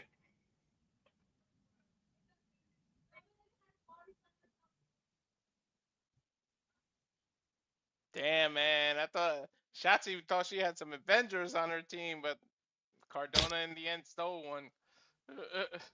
Well, she did have some Avengers, but even the Avengers lost Infinity War. That's true.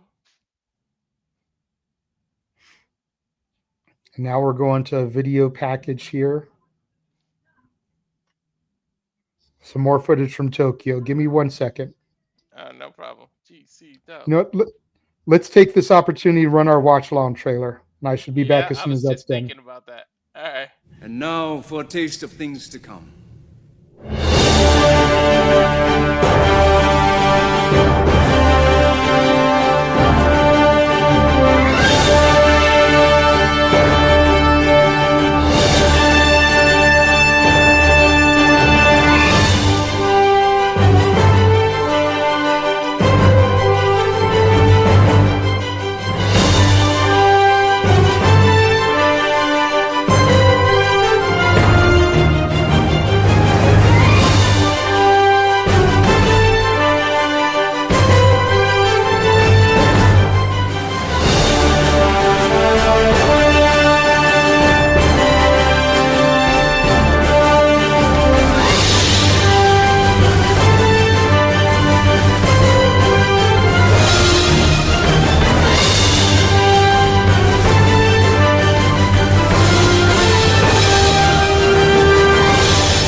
all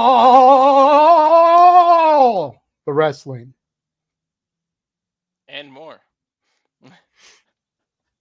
And Nick, the show's good so far. Thanks for you covering GCW and these Japanese shows. You call these with James.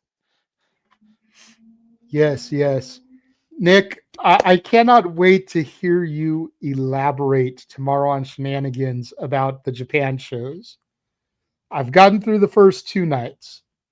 Don't know if I'll get through night 3 before Shenanigans tomorrow, as there's so much content to go through and watch. But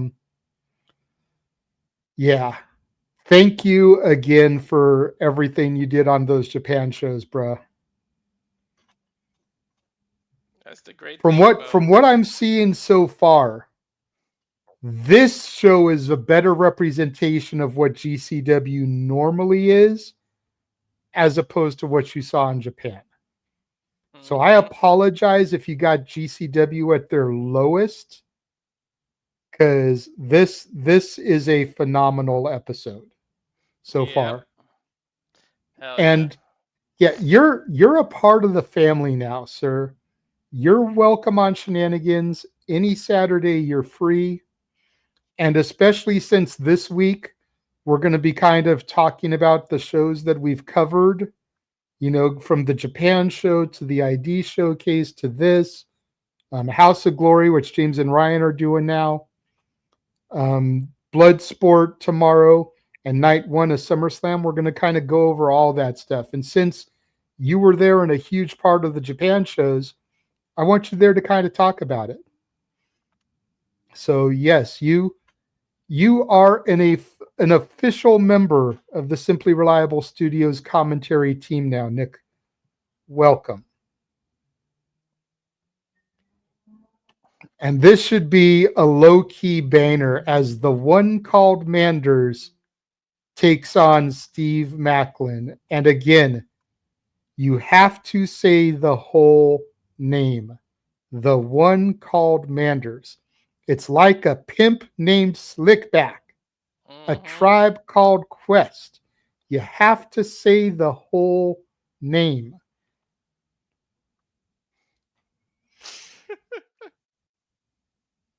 And I'm glad that you laugh and get that, because there's members of the team that don't get that joke.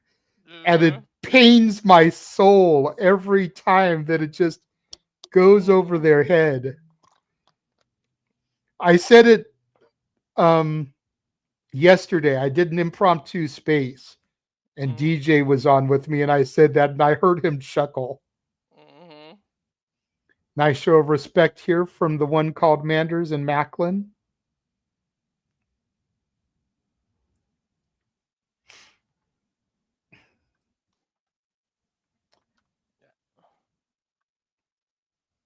This is going to be something. Something! Love you, Noah. Collar elbow to start things off. Both men looking for the advantage. The one called Manders a side headlock. Maclin pushes him off. Off the rope, shoulder tackle from the one called Manders. Hits the other rope. Nice jump over. Leapfrog from Maclin. Drop down. And a running back fist, and drops the one called Manders. And now Maclin with some chops. The one called Manders with the reversal. And I got buffering. All right. Now I'm getting some chop. Ooh. Chopped by Maclin. Chopped by the one. Call what Manders. you're seeing. I'm buffering.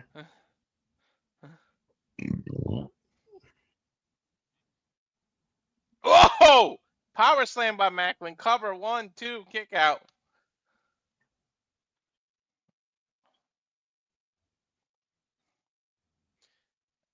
Maclin was sent over the top rope by Manders. A single axle handle to the back. I've never seen anyone do that single. Oh, suplex on the outside of the ring, and folks, there's no mat. There's literally just a hardwood floor, no mat.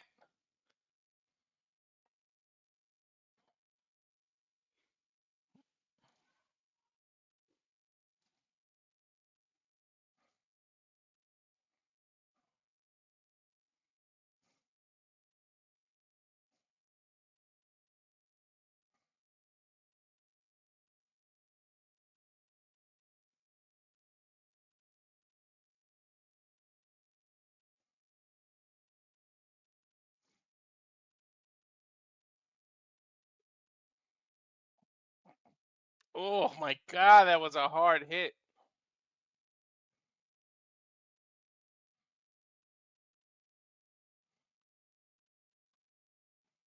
And of course, Nick is glad. I'm glad you're part of it too, brother.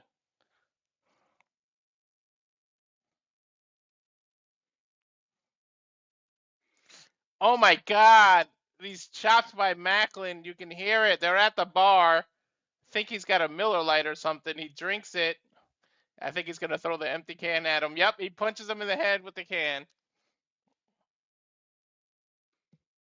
And now the one called Manders drinks the rest of the beer and spits it in Maclin's face.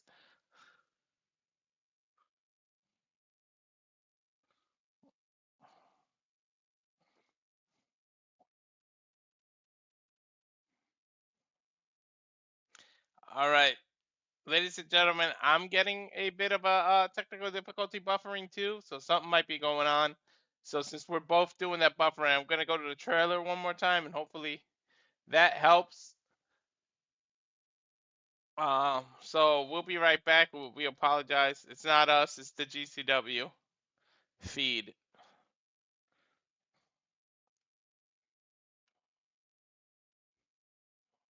And now for a taste of things to come.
Were you doing something? Is that why you ran the trailer? Apologies for that, folks.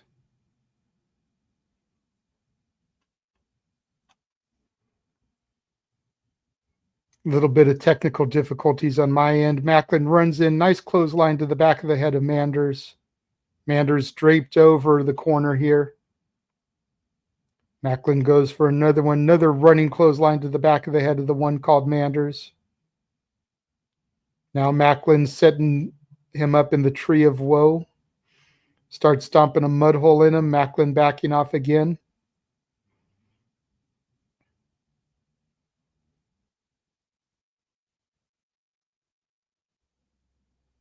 What has Maclin got in store for him here while the one called Manders still tied in the tree of woe position?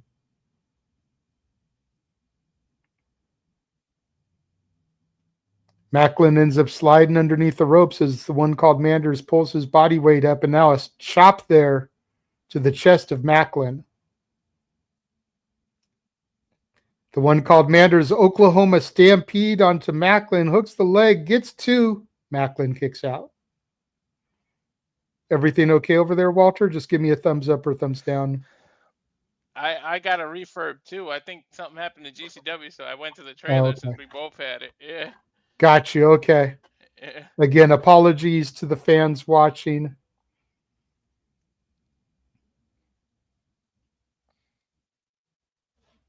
The one called Manders looked like he was going for a moonsault. Maclin caught him, ties him back up in the tree of woe. Shoulder tackle to the chest there from Maclin like a battering ram. When people like Manther and Gunther chop somebody, my freaking body starts hurting. Like, that shit sounds crazy. Yep. Maclin only gets a 2 count on the one called Manders.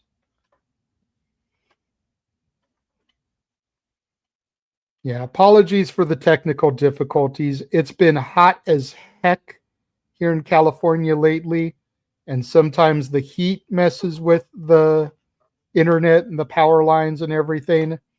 It's also windy in the IE where I am. Sometimes the wind messes with it. You know, welcome to California, Walter. We get rolling blackouts from time to time. Mm-hmm. And then also there's the feeds going from GCW to Triller that can always be an issue as well. So we just work with what we can work with, everybody, and we appreciate your patience and understanding.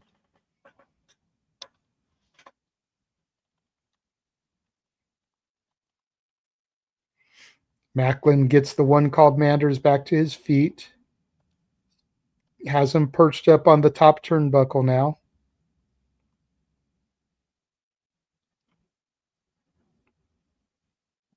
These are two big men that should not be in the ropes. Right?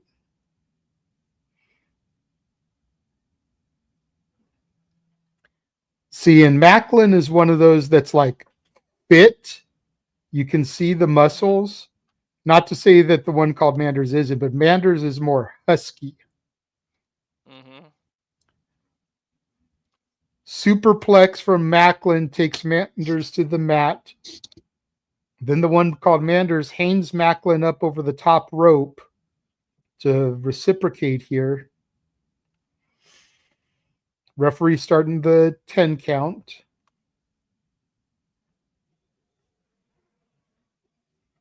Thank you, Safat, for understanding.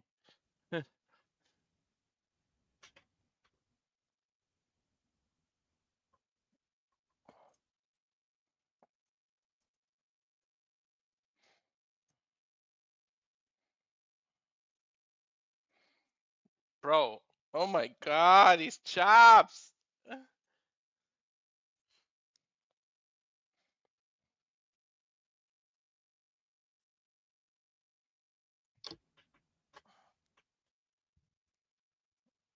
I think it's more the GCW website, because mine just jumped ahead on its own. And I just saw a heavy collision between these two, and Maclin kind of throws the one called Manders over the ropes and then dives through like a freaking torpedo. Yep, we're perfectly in sync. Now Maclin throwing the one called Manders back into the ring. And a huge clothesline from the one called Manders just drops Maclin to the mat. Falls on top of him, but only a 1 count. Maclin is fired up. He says, no way you're going in like that. JBL would be proud of that clothesline. Shit.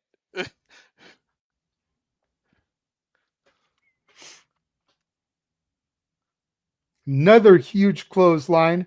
This time hooks the leg, and Maclin again kicks out at 1. Now the one called Manders takes off his elbow pad.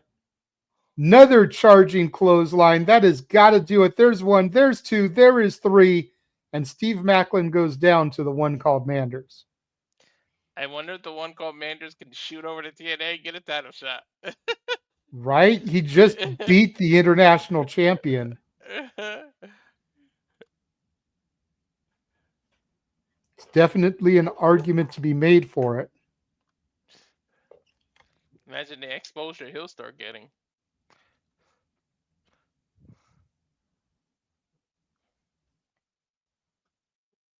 Want it dead or alive? Noah messaged me regarding predictions. Uh-huh. You know, letting me know that we get 2 picks for the TLC match, thanks to Aaron. And I told him, depending on what time this ends, me and you may do a. Oh, yeah. Good pacing. I think we only have. I think we have a little bit more. The Hardys did that, did that, did that. 3. 5 matches. Okay.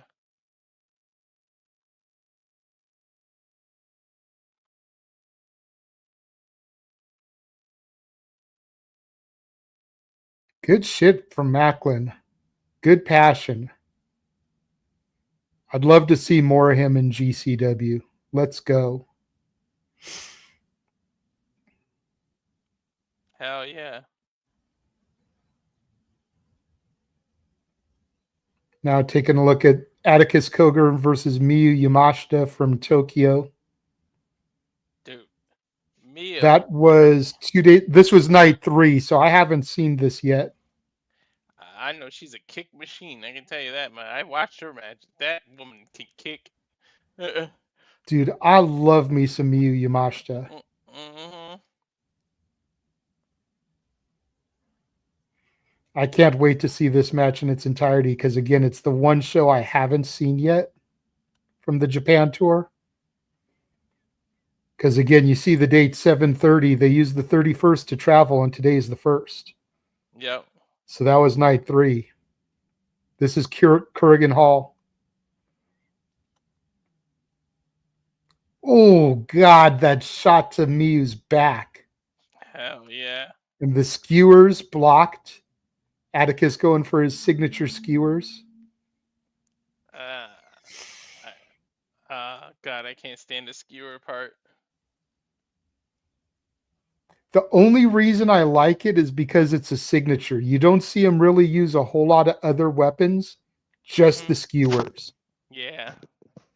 And then Miyu's smashing them into Koger's head.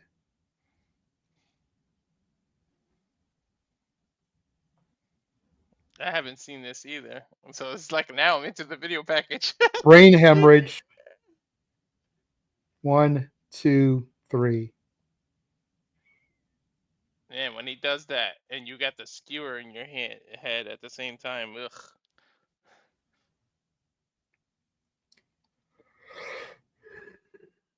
Mio looked like she Well, put a hell of speaking a of fight. Atticus, Mhm. Atticus Koger versus Billy Starks coming up next.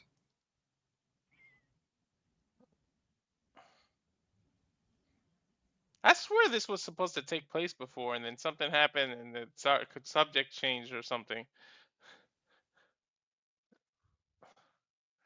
Or I could have sworn Billy Starks was advertised for something, and then she couldn't make it, and they changed the match on the fly or something. Maybe that's why they're running it back here now. Yeah.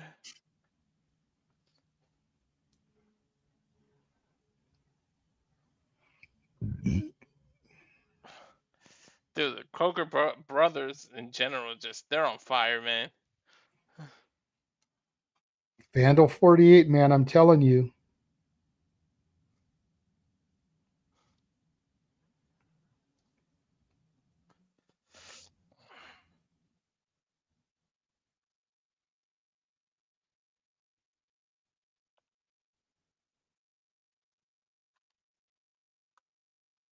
See, and I know he's more of a like metalhead, like rock type guy, but I'd love it if he snipped a little bit of Bone Thugs for his intro and just use that like Cleveland is the city where we come from, so run, run. Cleveland Oh is the yeah. city where we come from, so run, run. Cleveland is the city where we come from, so run, run. And then it can like transition into his actual music. Yeah. That's actually a dope idea.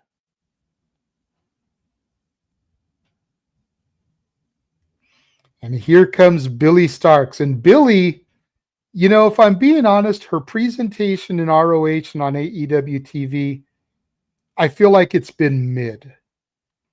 But the stuff that I've seen of her in GCW and on the indies, I like so much better. I feel like this is more of who Billy Starks really is, as opposed to what Tony's trying to present her as. Yeah.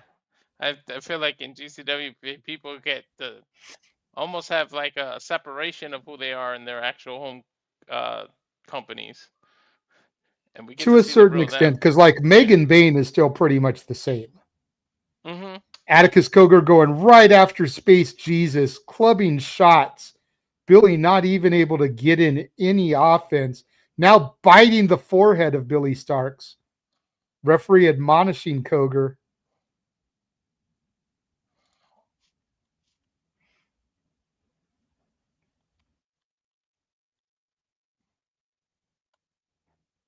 Crowd chanting "F-U" at Atticus Cogar. Again, no censorship. I'm just trying to be polite here, not knowing who else may be able to hear me. Cogar charges in, back elbow from Starks. Nice up and over from Billy Starks. Throws her legs in the air, rolls Cogar up for a 2 count.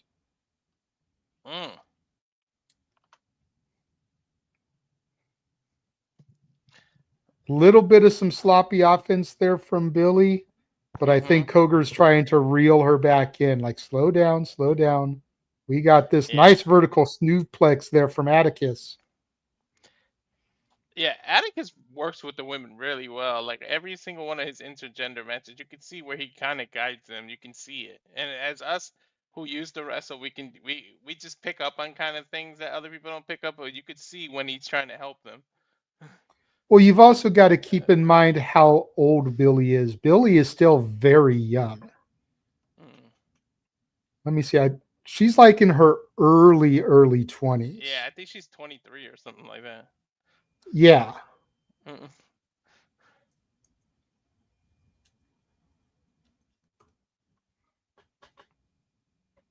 She is 20 years old. 20? Damn. 20.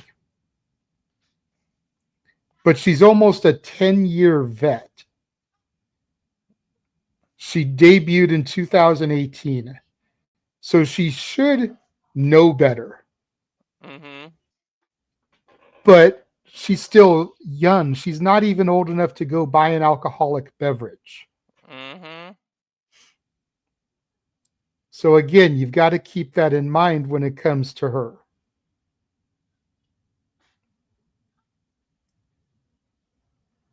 Nice moonsault from Cogar off the middle rope while Billy was strung up there. Hooks the leg, gets 2. Billy Starks kicks out. Damn, after you said she's 20, you just made me feel like a grandpa. Shit. Right?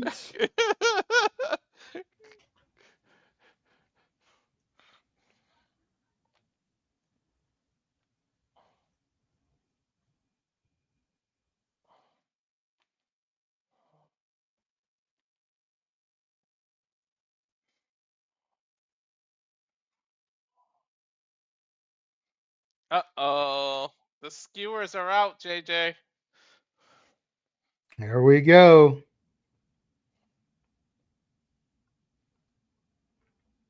See, meanwhile, Cogar is pushing 30. He's 28 years old, debuted in 2015. So he's only got 3 years more experience on him, but he's almost got a decade of life experience on him in comparison. And trust me, when it comes to life experience and, planning and putting together matches, that 10 years just eclipses the 3 years in the business that he's got over her. Yeah, hell yeah. Uh-oh, we got 1 door. There's 2 doors. Oh, come on. We need to do the 3 doors down joke. Get the 3rd door. See, and that's the puns and the jokes that I usually handle, Walter. So I'll be damned if you steal my thunder here. You got to do the coffee puns on the last show. The 3 door stands jokes are mine, okay? Right.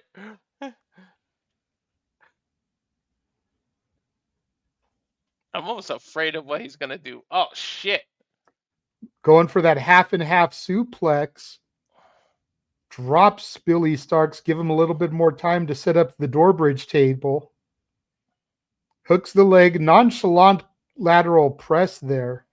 Didn't have near enough body weight on Billy Starks. And you got to figure Atticus probably has a good 50 to 75 pounds on Billy.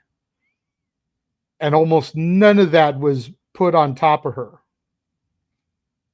Yeah, it's almost like he knew she was going to kick out. He was just... Well, it also, again, with her being as young as she is, she may have forgotten to kick out, and you don't want Yeah, the match to end that way. true. Atticus using his body weight to just chuck her off of him. It sets her up for the white noise through the door. There's one door down. Drags Billy, hooks the leg, gets two. Billy Starks kicks out. You're supposed to hold the door open for a lady, not freaking crash her through it. Hey, look, when couples get married, you've always got to carry the missus through the door. And he did just that. He carried her through the door. That's true.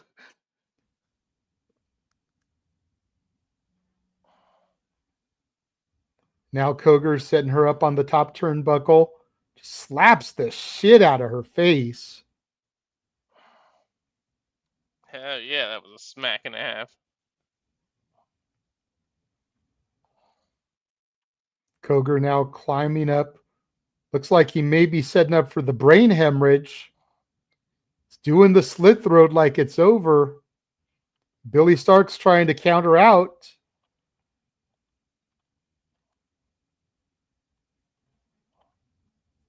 Headbutt.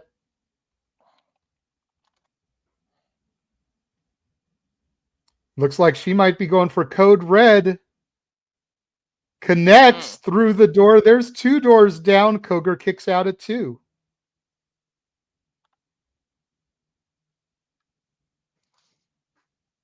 Crowd chanting, holy shit.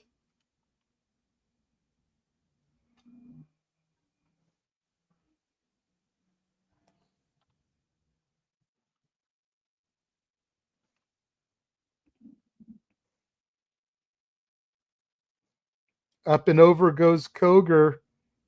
And now looks like he's biting her again. Charges in, catches a back elbow from Starks. Now a boot as Koger comes in. Koger tries a third time. Billy Starks gets her feet up, and then Insiguri.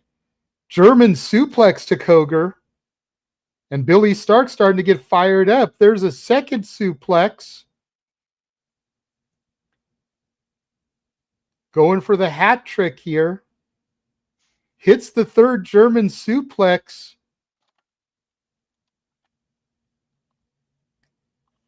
Didn't roll with them like Angle or Benoit, but still three consecutive German suplexes for the hat trick. Now a nice backbreaker suplex. Hooks the leg, gets a 2 count, 2.5 on Atticus Koger. Billy's starting to get frustrated. Again, this is where that life experience comes in into advantage over the youth. 20 years old, you're going to start getting frustrated that something like that didn't put him away, where Atticus is able to keep calm, cool, and collected.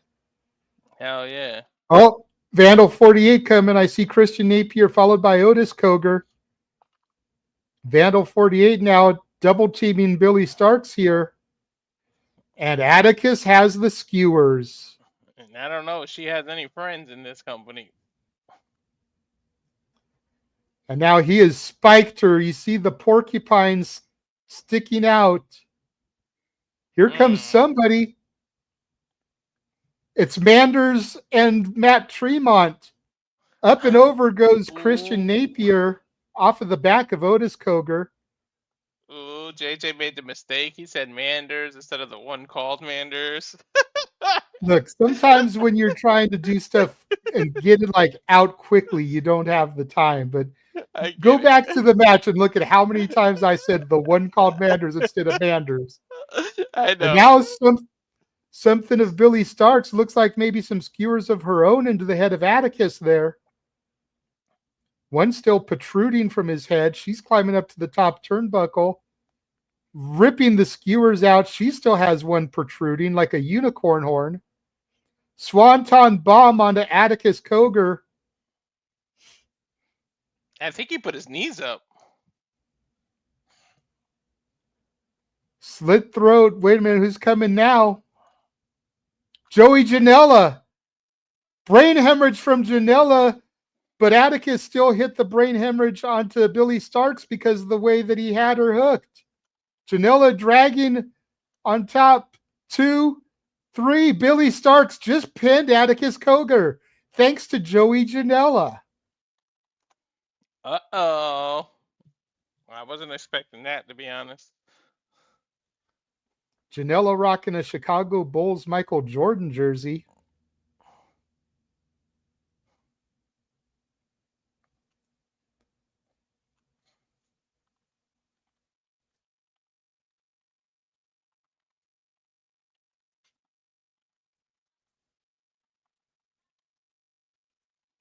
Great finish to the match there with Joey Janela coming in, essentially setting up a double brain hemorrhage. Janela to Cogar, Cogar to Starks, but then pulling Billy Starks on top of Cogar for the pinfall and the victory. Wow. She had to pull those skewers out of her head and bleed. That was, oof.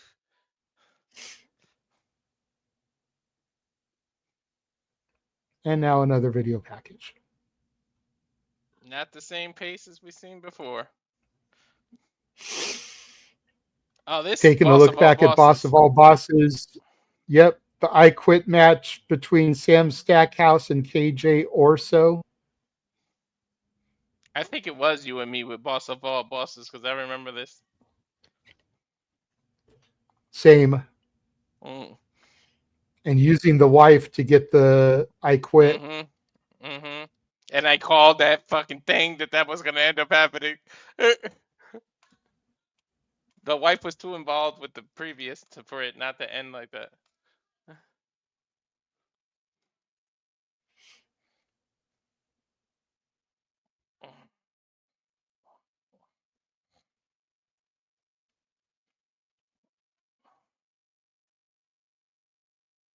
That man took a beating, man.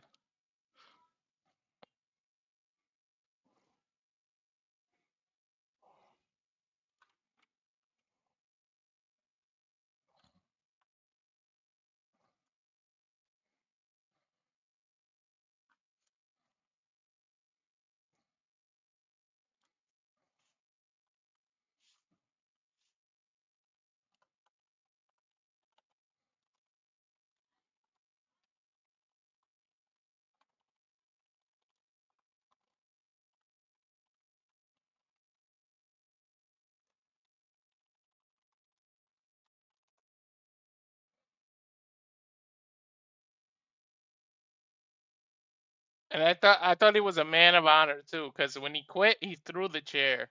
And then I said, nah, I think he's still gonna do something. Otherwise, he wouldn't really be the heel. And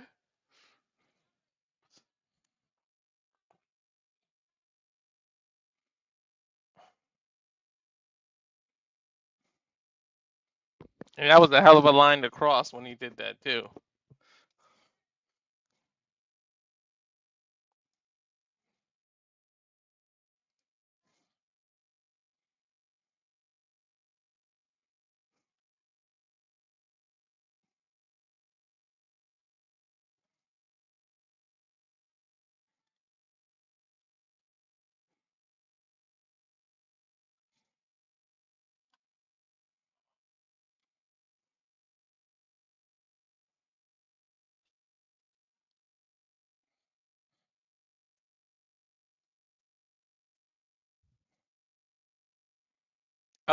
What's up with the ring having a bunch of weapons already?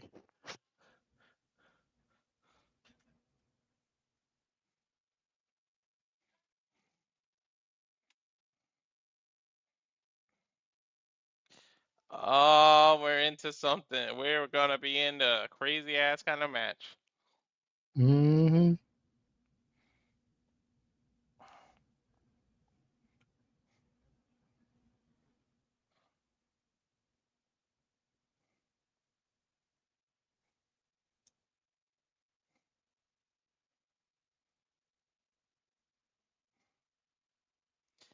I don't know much about Emersyn or Drew Parker, so let's see if that can impress.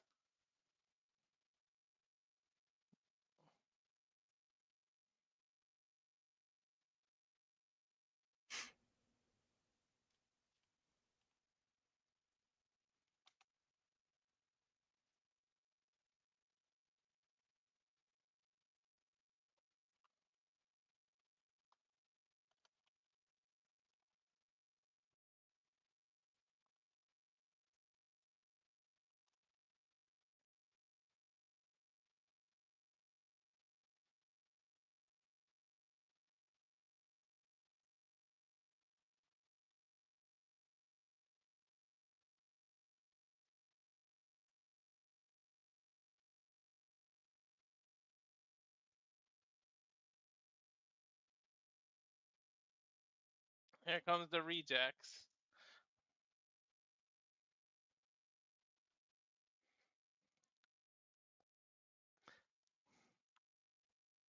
Which one's Murdoch? That one with the beard? They both have beards. The one with the ball cap. Okay.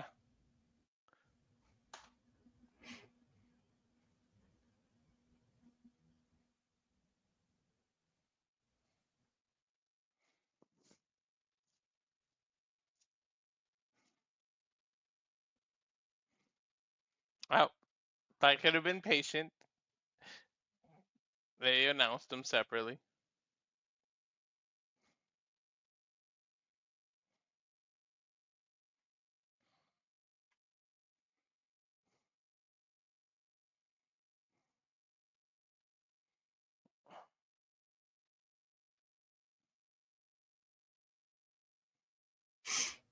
Oh no, I just noticed there's a razor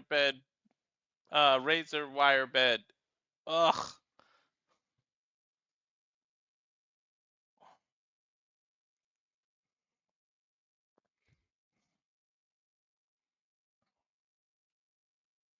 I don't know if I want to call this one. Right? Well, in fairness, I'm off screen right now anyways because I'm posting for the shows right now. Mhm. I'm posting links on X so that people can see them, Yeah. hashtagging and everything, so that maybe you can get a couple more subs out of it. Hell yeah. It looks like you went up one. It looks like you're up to 67 now off of the Nice. one that I did a little bit ago for the first stream. So, you know. It worked. Shit. Well, yeah, because if you hashtag, you know, the hashtag that's in the corner there, which for this one Mhm. it's GCW hit, Mhm. then people that click that and like search everything for that show come across our post. Nice. Oh, okay. That's how it. Oh.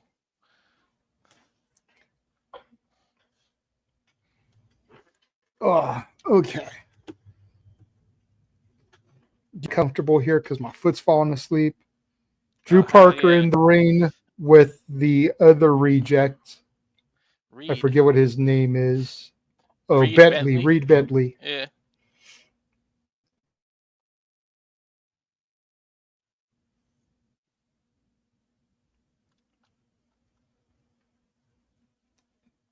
Is that a screwdriver he's hitting him in the back of the head with? I couldn't tell.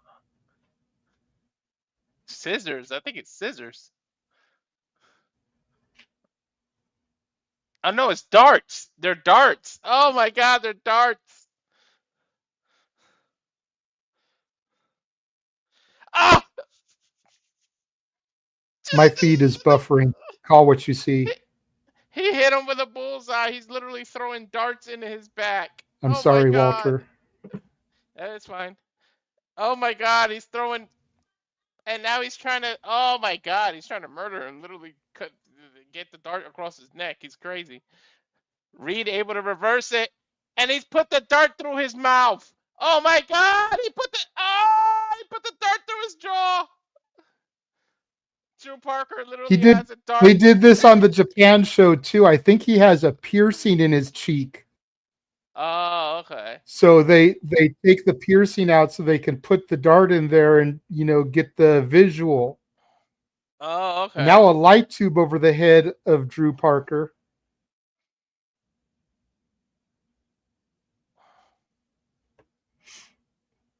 Yeah, that's one way to make sure your piercing doesn't close, I guess.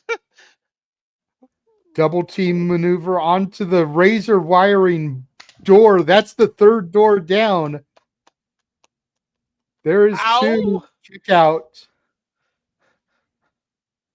Ouch, ouch, ouch, That ouch, razor ouch, ouch. wire door might have been the kryptonite for Drew Parker.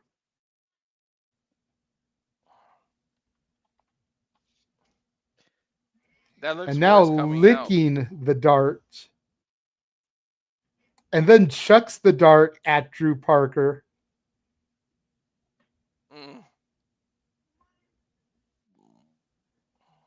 And now throwing it into his back and sticks. He is literally playing darts on Drew Parker's back. That's what Drew Parker did to him earlier. And then into the boot of John Wayne Murdoch. Murdoch finally gets a tag.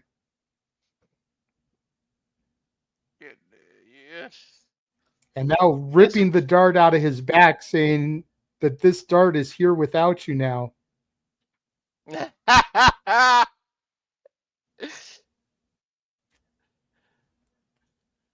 And have the light tube over the head of Drew Parker. For my wrestling, I think he just took the half that broke and like for Reed to do because he headbutted and Drew just returned from an injury, so that it's like they're trying to re-aggravate it. That's smart. Put him back out of action. Mm-hmm.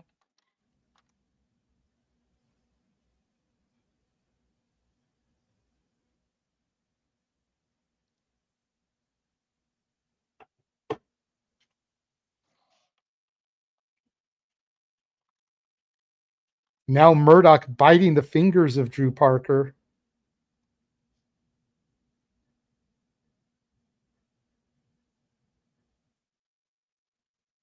Oh, Parker is alive and well as Murdoch is holding his hand.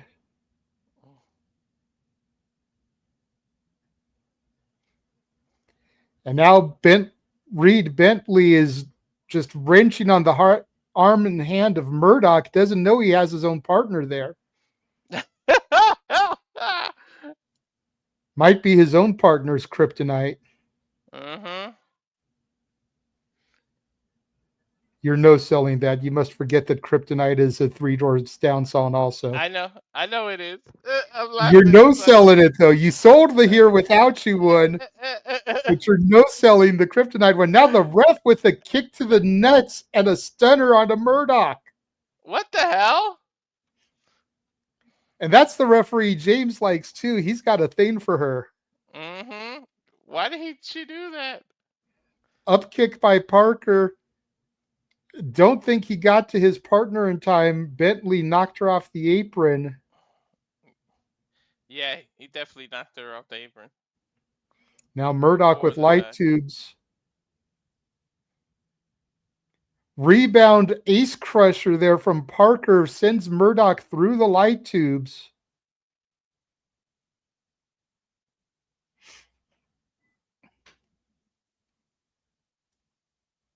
Emersyn Jayne with a drop kick off the top rope there. Ducks the clothesline from Murdoch. Couple forearm smashes from Jayne to Murdoch and the throat thrust. Goes for the backslide. Murdoch too strong. Jumping enziguri rocks John Wayne Murdoch. German suplex from Emersyn Jayne to Murdoch. Drew Parker looks like he's getting himself a steel chair here. Reed Bentley just takes Murdoch out. Looks like he fell face first into some light tubes.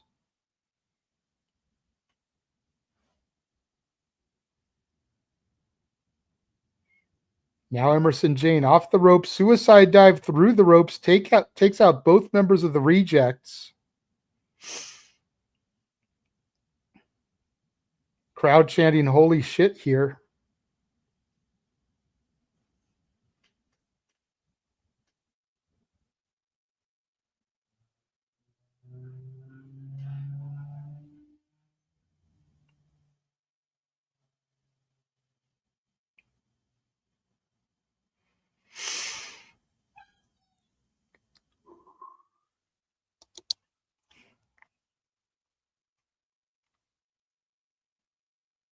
Nice up and over suplex there from Reed Bentley to Emersyn Jayne. Double team Irish whip sends Jayne into the ropes. What are they going for here? Double power bomb to Emersyn Jayne. And then an assisted suplex drop from Bentley to Murdoch onto Jayne. Running senton from Reed Bentley. Hooks the leg, gets two. Emersyn Jayne kicks out. How the hell did she kick out of that? That was a hefty man that just ran and jumped on her. That's what I'm saying. That is just a pane of sheer glass. Mm-hmm.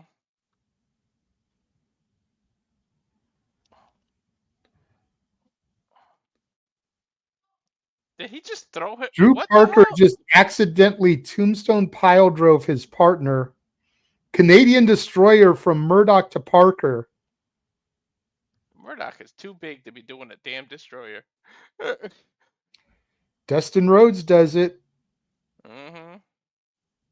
Chair shots from Emersyn Jayne to both members of the Rejects. Wait, wasn't she just tombstoned?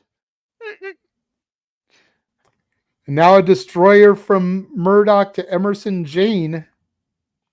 On the glass, mind you, there's broken glass everywhere.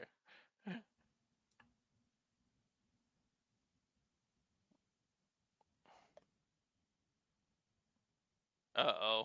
Double Uh-oh. team vertical suplex from the Rejects to Drew Parker. I think they might have been going for a brainbuster the way he landed on his head.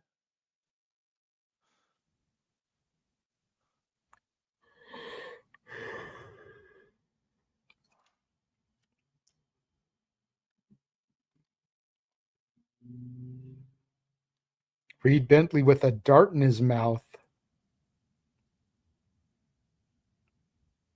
And now sticking it in the cheek of Emersyn Jayne.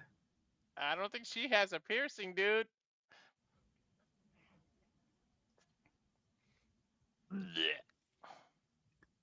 Actually, she looks like she might have dimples.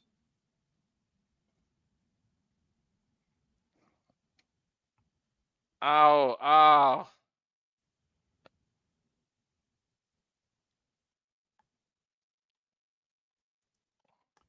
And then through the chin, it looks like. Or no, the bottom lip. Oh my god. Now chanting, "You sick F" at them. She is a true sick And then F. a huge boot from Murdoch to the face of Emersyn Jayne while the darts are in her face. And then he just breaks a light tube over his head for no reason. This dude is insane, Keep bro. in mind that a huge pane of glass is still set up and hasn't been used yet. Oh, Emersyn Jayne is being laid on it. You had to bring with the darts forward too, James. JJ, I don't know why. Both members of the Rejects just went through the glass.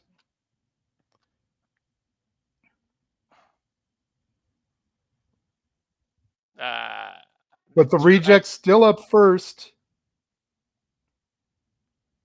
Emersyn Jayne countering out of whatever ill intentions the Rejects had. Noggin Buster.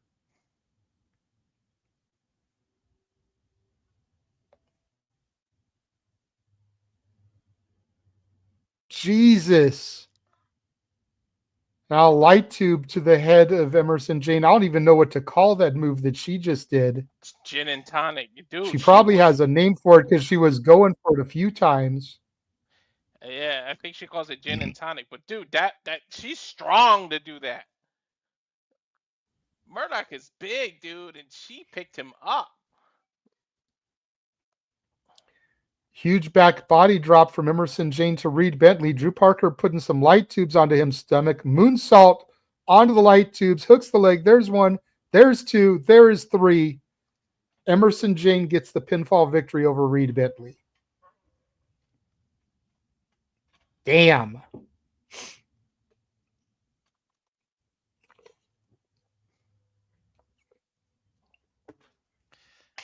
How mercifully it's over, dude.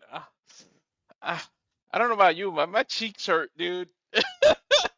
Right?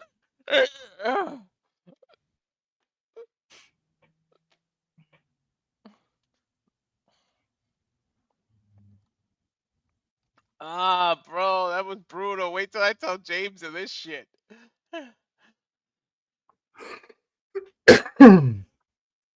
With everything he saw in the Japan shows, maybe it's better that you don't. True, right? True. blood and glass everywhere, dude. Ugh. It's going to take some time for them to clean that up. That's for sure. Yeah, so they definitely probably gonna go to a crazy long video package to clean that. Well, right now they're showing all the places that they're coming. Yeah, no, I keep I make jokes with James that they're gonna go to freaking Anchorage, Alaska. I was like, they're gonna wrestle in front of penguins and polar bears and shit. They're gonna wrestle inside of an igloo. Right? Hopefully the Penguins don't give them the cold shoulder. Right? It rubs off, doesn't it?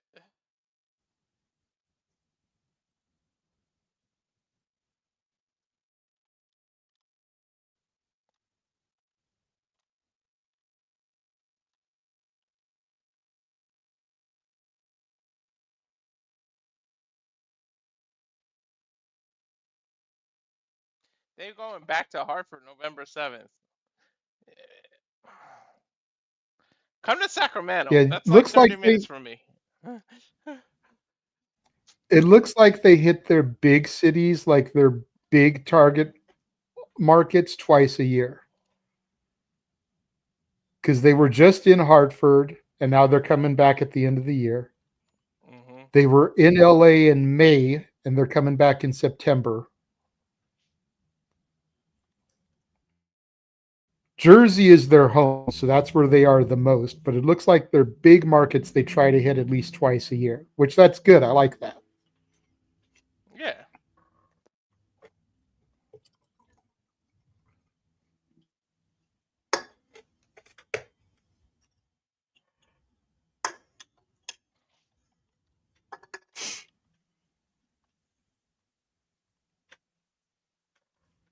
Ugh. They playing some good music in the background. They're just playing Tupac Hit 'Em Up, of course. Well, of course, that's the name of the show, so you know. Yeah, of course. I remember when I watched the America's Most Wanted show. They use of America's Most Wanted. They better shit.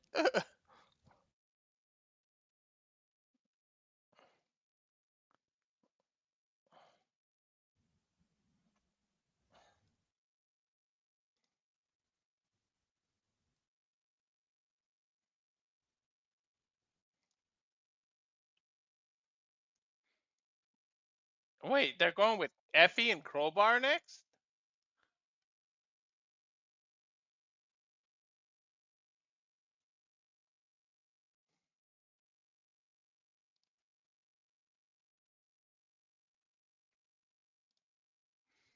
I'm a little shocked. I This don't know might about be the you, main but event.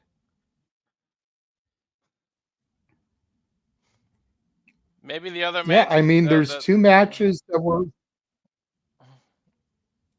I was going to say there were two matches announced that they haven't done, but the travel issues, everything, like maybe they weren't able to make the show.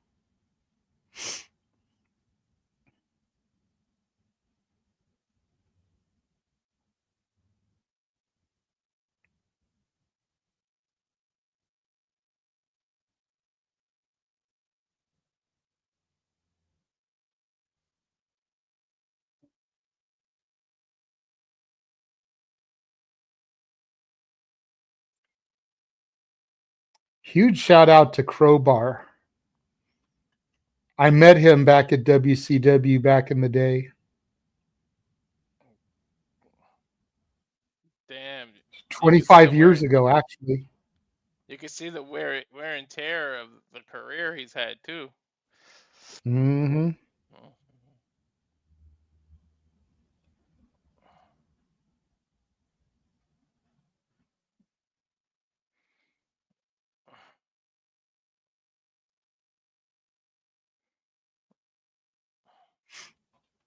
See if I can find the photo real quick while they're still doing entrances.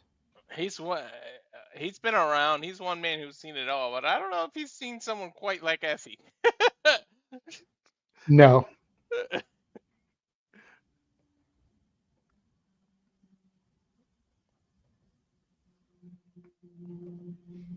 Dude comes out to Elton John and shit. I love it because that's actually Yeah. my favorite Elton John song. Oh yeah. Goodbye Yellow Brick Road. Mm-hmm.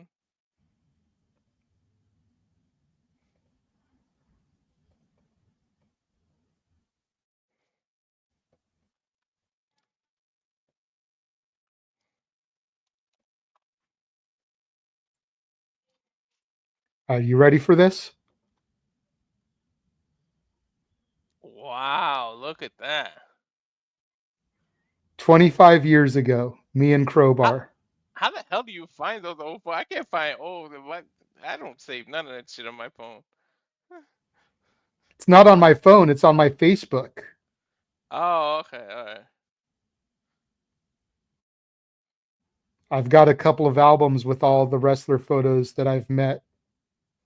Oh, okay. I've got a. Oh, I'll show you a picture that I've got one of my wife dressed as Mrs. Incredible, my son dressed as Deadpool, Dash or Jack Jack? the mom. She's dressed as mom. My son's dressed as Deadpool, and it's Xavier Woods and Coffee Kingston. Microphone went way down all of a sudden. Oh, Like I can barely hear you. yeah, no, I don't even see the old green mark real quick. I'll be back. Well, the match is officially underway now, everybody. Apologies for that. Effy is in the ring. He's finally pulling his knee pads up. Crowbar climbing back to the... hangs Effy up over the top rope there. And threw something... maybe it was Effy's rain jacket into the ring. And just hit Effy with the rain jacket, which does have spikes on it, or at least faux spikes. Getting up on Effy's Crowbar and stomping a mud hole in him, walking it dry.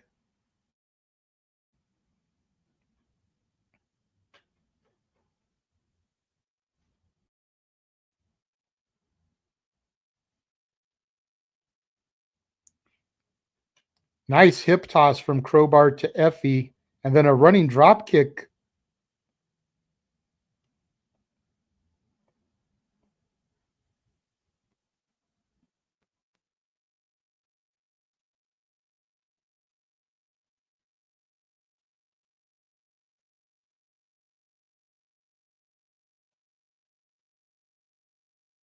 Apologies, everyone. I'm trying to find the graphic now so I can upload it.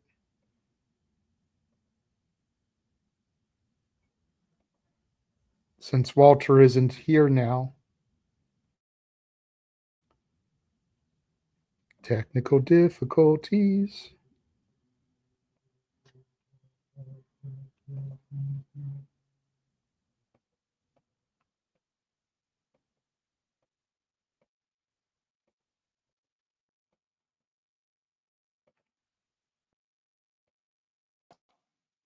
I think I got it now. Yes, I can definitely hear you now. Yeah, the mic bugged out. What I was saying is, she's dressed as the mom from The Incredibles. He's dressed as Deadpool, and it's Coffee Kingston and Xavier Woods took a picture with him, and it's them that wanted to do the picture. It wasn't even. Nice.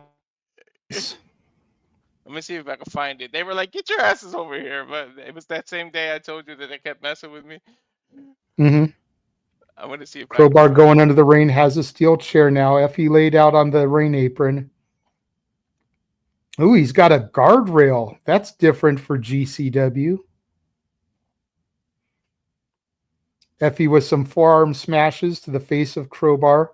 Face plant into the guardrail. Atomic drop from Crowbar to Effy. And now some forearm smashes to the face of Effy.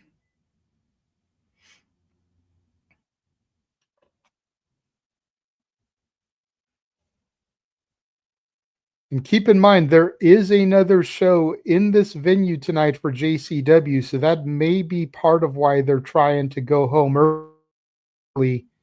give people a chance to rest and get food before the next show.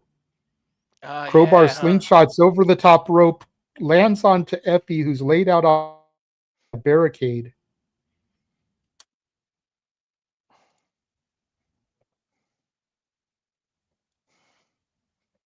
All right. Yeah, I found it. Check it.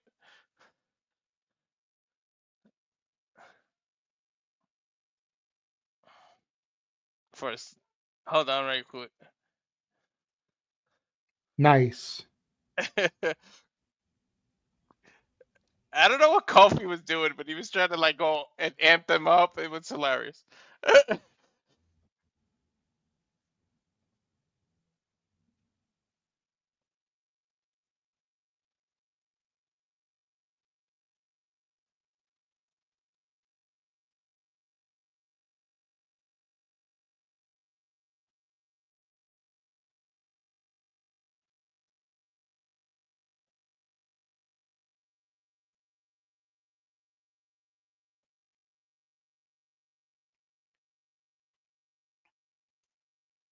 Effy off the rope. Ode to Tenta, as he calls it, throwing the sack right in the face of Crowbar.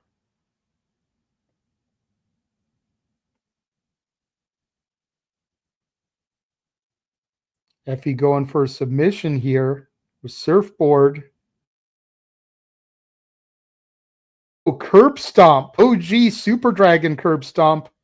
Hooks the leg, gets two. Crowbar kicks out of it.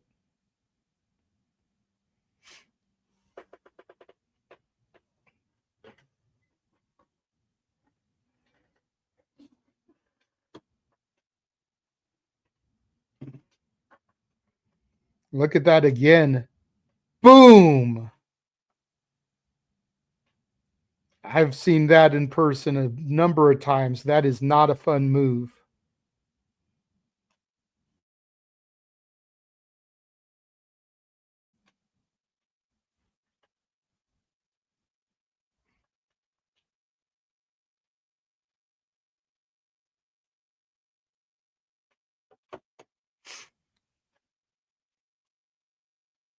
Yeah, I forgot that the times posted are Eastern times, Walter. So that JCW is midnight Eastern. So that's 9 Pacific. So they've got to clear these people out and then get the next set of people loaded before 9 o'clock. They've got an hour and a half from now. So this is the main event. Those other two matches got scrapped or something.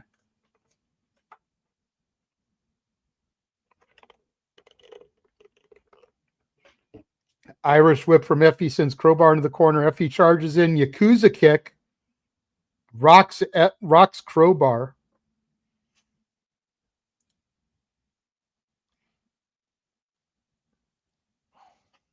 Effy going to go for it again. My mic Pump did that kick. thing again. What's up? My mic did that thing again. Oh, well, you're still good. I hear you. Okay. Effy comes in a third time with another running pump kick. And this time looks like he's going to go for that leg DDT to Crowbar. Hooks the leg. There's one. There's two. Crowbar kicks out. I think he Did you calls that hear like what I said while you were messing with it? nah. So the time that I saw for that other show is midnight Eastern. So that's 9 Pacific. So they've got an hour and a half basically to finish this match, get everybody out, get the ticketed people for the next show in, and then start on time. So that might So be this what is the they main wanted event. to- Those other two matches got Good. that's whatever. But Valley Driver from Crowbar hooks the leg, gets two on Effy. Effy kicks out. So this is our last match for this show. Good on us, to be honest. Hey, that just means we'll be able to get into simply predicting earlier. Mm-hmm. Start messing with Noah. Crowbar pulling out another guardrail. I'll It's the join, but second guardrail.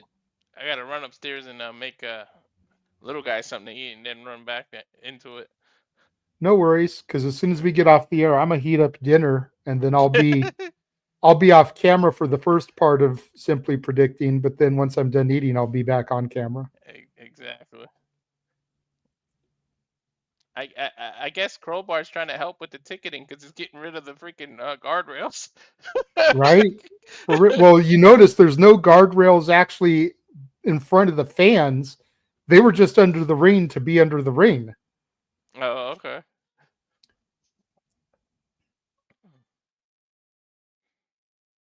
Oh God, is he setting up a bridge? Mm-hmm. Crowbar with some evil intentions goes to choking Effy, but I think Effy likes it. Yeah. That leg DDT, he calls it over the rainbow. Under the rainbow. Oh yeah, under the rainbow. What the hell is on Crowbar's mind? I don't know, but he's setting up a bridge with this barricade here, this guardrail. Almost done. He's using 4 chairs to help brace it.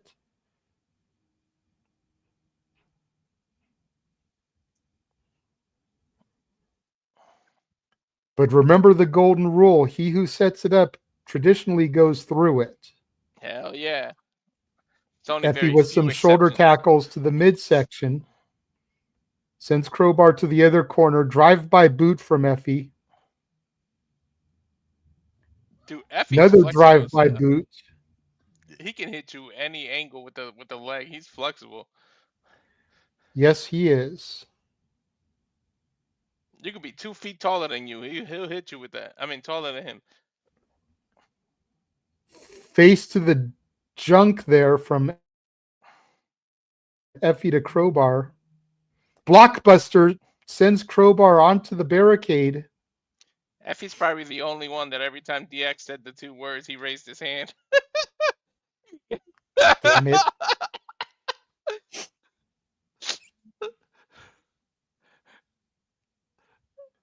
I'd say, damn it, James, you freaking idiot, but you're not James. Look at this again, that blockbuster onto the barricade. Referee has gotten rid of that guardrail now. Effy looked like he was going for Sack Rider, but Crowbar countered and the power bomb only gets a 2 count.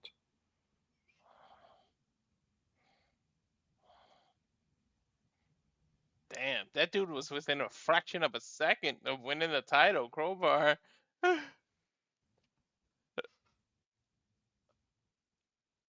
Yes, thank you, Charles. Damn it, Walter.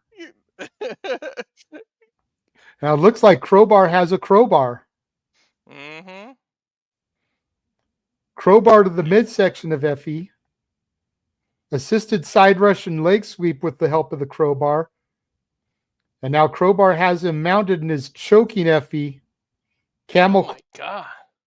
using the crowbar.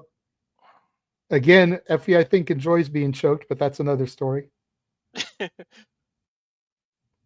Effy able to use his strength to overpower and throw Crowbar off.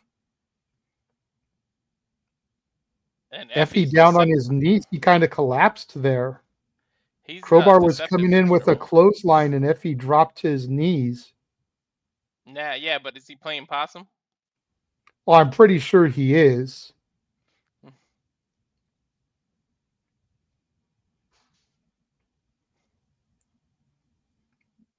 Crowbar just throwing rights. Effy's down.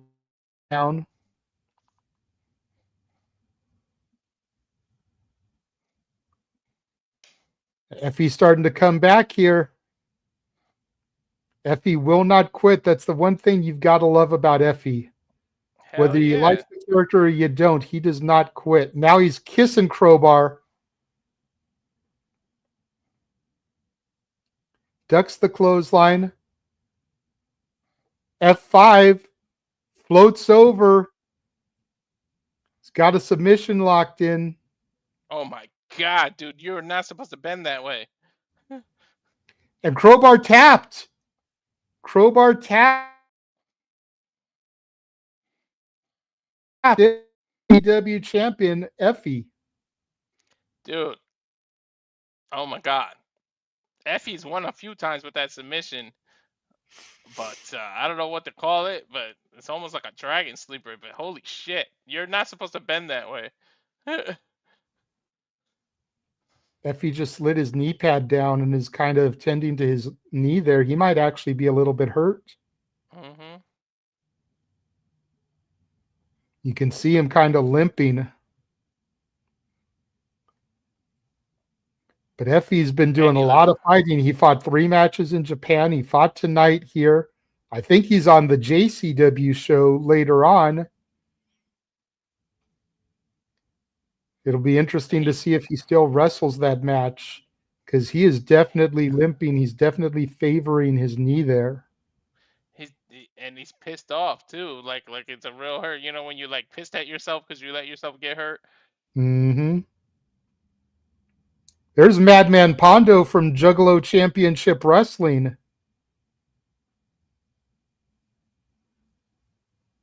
Damn, where the hell has he been?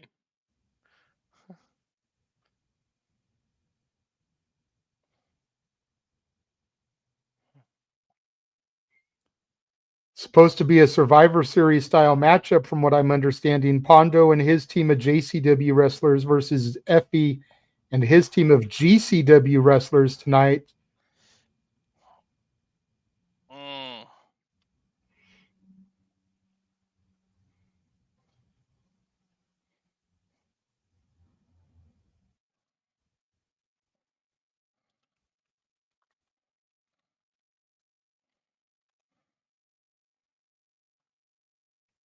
Pondo saying that Jersey is Juggalo territory, which means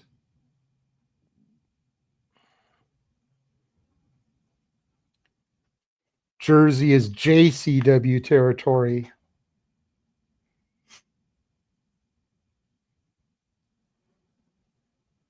And what are you people supporting? A bunch of criminals.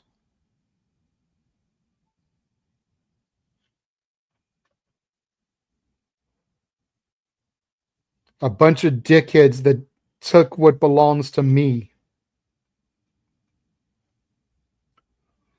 And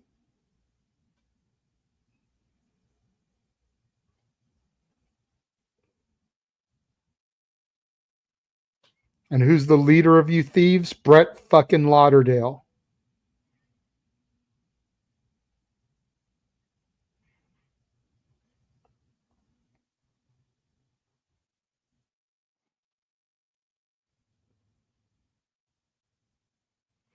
Took 5 people to put him down, and Effy was one of them.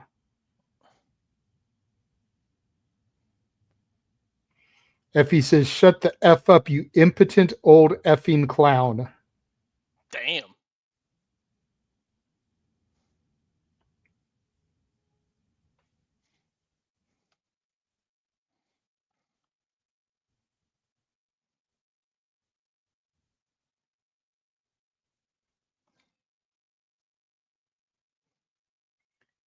He says he's standing here with one working leg, having fought from Japan to Chicago to Cleveland to here, and he could still whoop his butt. He said you should be buried under the ring, not standing in it. That's crazy. Yep. I know we're not about to get an impromptu match, JJ. Nah.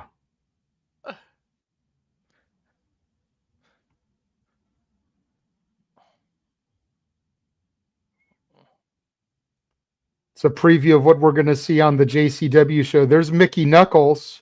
Oh no, not There's her. Too Tough Please. Tony.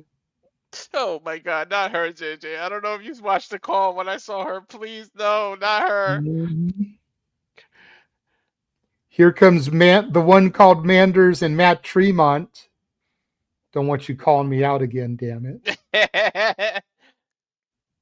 So now we've got 3 on each side here. Dude, how is he going to do this with one leg? Well, again, he's got an hour and a half till show starts, and it'll probably be the main event. Mm-hmm. Here come more JCW talent storming the ring. It's an invasion. Pretty much. There's Willie Mack, the chocolate juggalo. I actually like him. I don't give a damn. That's my boy, dude. Like, I knew him before he was. Now here comes the GCW locker room starting to file out. SC It Teriyaki. is a real brawl for all. Mm-hmm.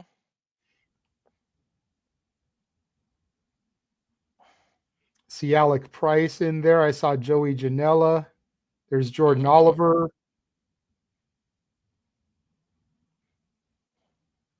But yeah, you figure the show starts in an hour and a half. Will probably be the main event. So you've got at least 4.5 hours till he has to wrestle. He'll have time to ice it, wrap it, and all kinds of stuff before he goes out there. Isn't Masha the JCW champion? Why is she on GCW Different side? JCW. Jersey Championship Wrestling. Oh, okay.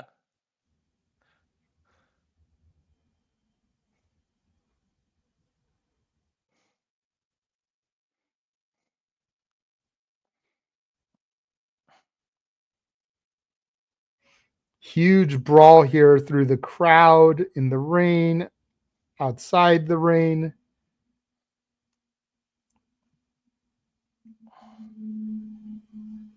They said roll his ass down the stairs.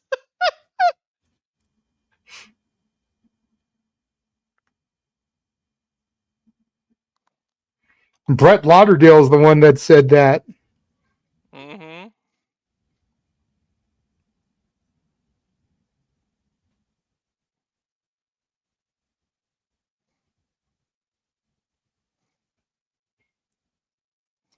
YDNP holding up a flag, a banner that says "Long Live GCW." Mm-hmm.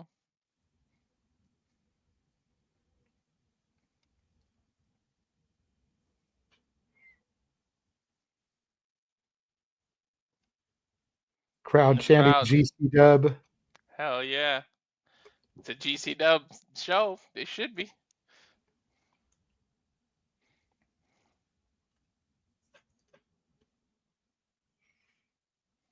Apparently, Violent J suffering from travel issues also.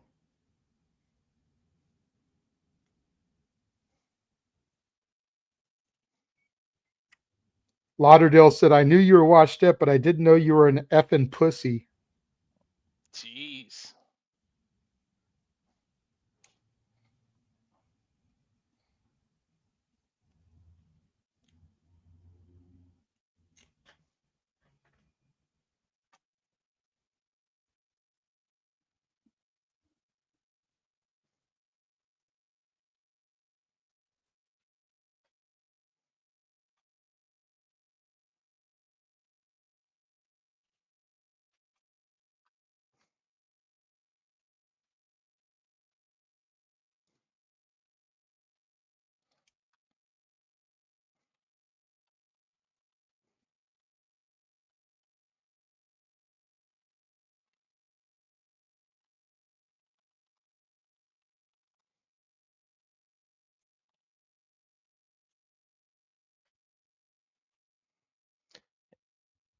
He's saying, who wants to play the numbers game? I see 500 or 600 people wearing the GCW colors.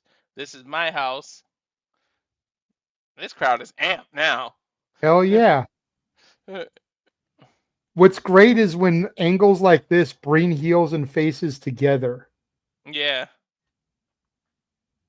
That's what the invasion should have been, to be honest. I'm in charge of this building, so guess what we do at midnight? All you GCW fans, guess who just got free tickets to the JCW event? Holy shit.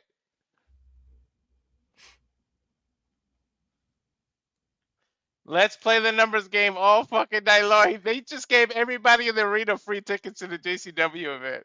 Hell yeah.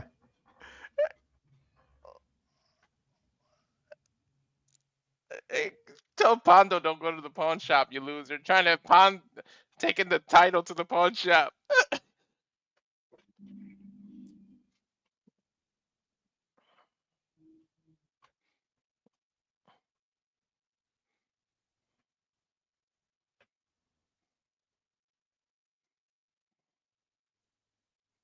Look at Alec. on. Oh my god. How is there Bronson? I don't know.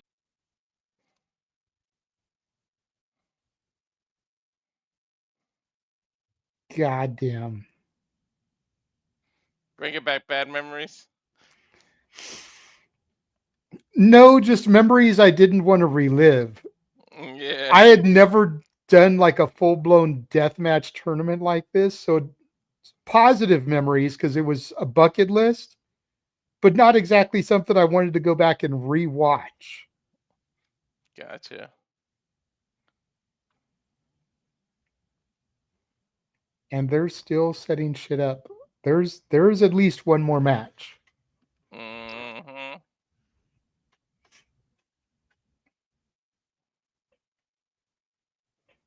Again, how that wasn't the go home angle is beyond me. That should have been the end of the show. I don't know. I don't like the booking of that.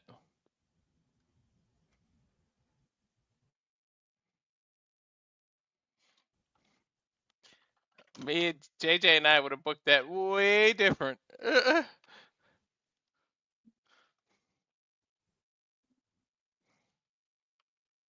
Well, yeah, especially talking about how the show is in an hour. Like, I would have Mm-hmm. given a chance to go to the and shit. Right?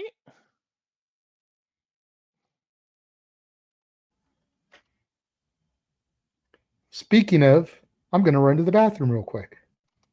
Do your thing. Go to Mr. Liaki.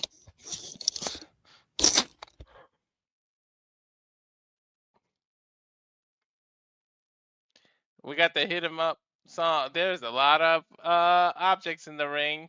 Plexiglass. The bed of razors.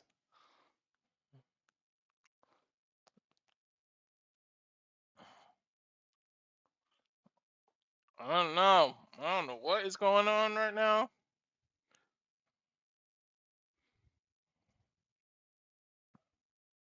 Let's see who it is that's next.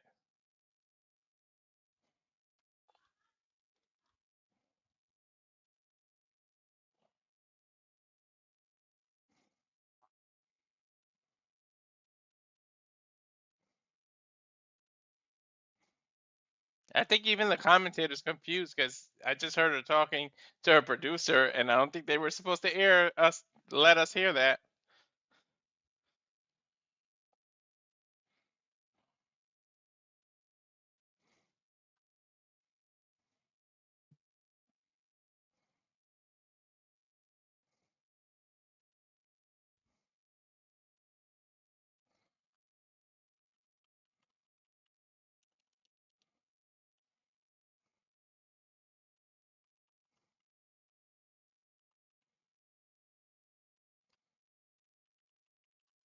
She's trying to promote the JCW Japan events,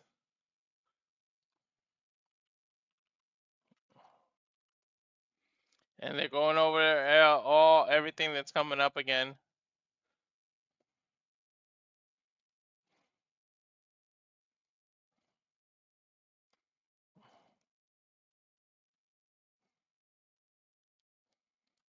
Going to Atlantic City, they're promoting everything now.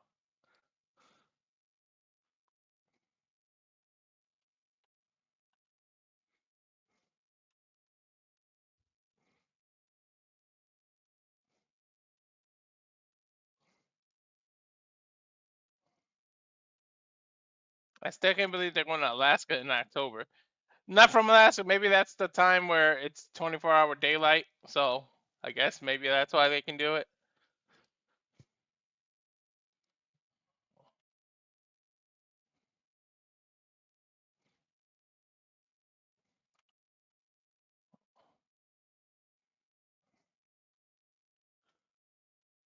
They're showing the Cannonball Fest, which is Sunday, September 14th. Benefits ALS fight. So good event there. Yes, Charles. So many puns. So many puns.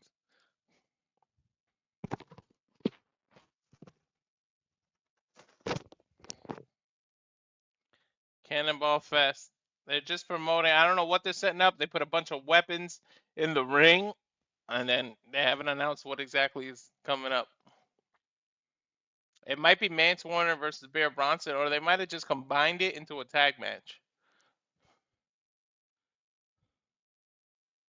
They're checking the mic. The mic's not even working.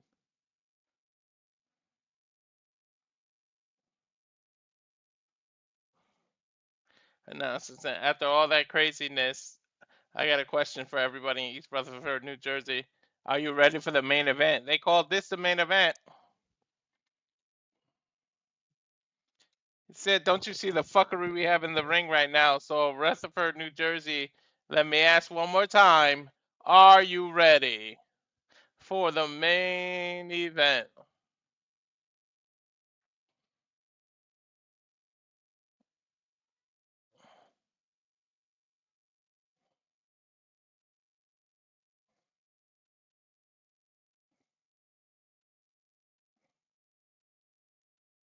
So, main event for GCW. Hit 'em up. Let's see what it is.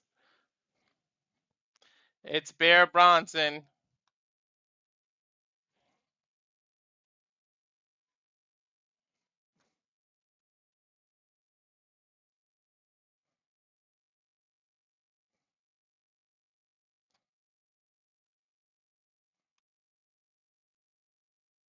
So, there's Bear, who's a big dude. He had a hell of a match the last time I called his match.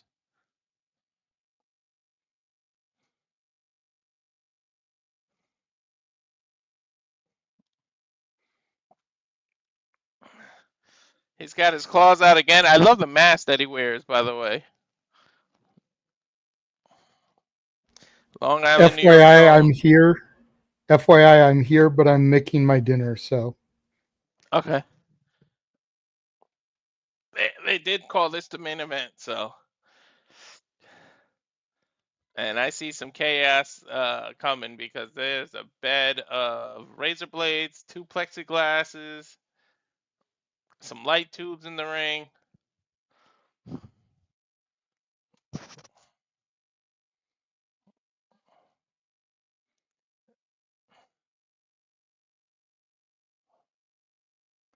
Okay, because of unforeseen travel, Mance Warner was unable to make it because of traveling. So they're gonna announce something.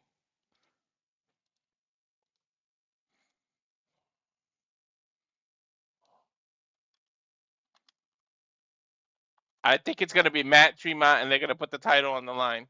That's why everything's set up in the ring. I'm guessing.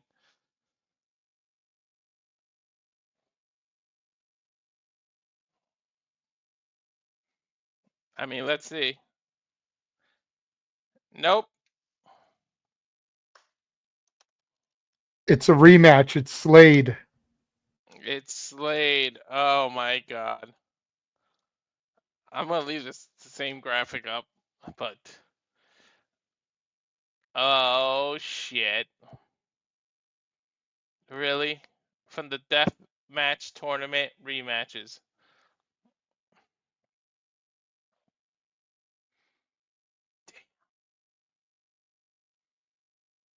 Do I even want to call this a that? Look at Slade's back and all the scars. There's some other music coming.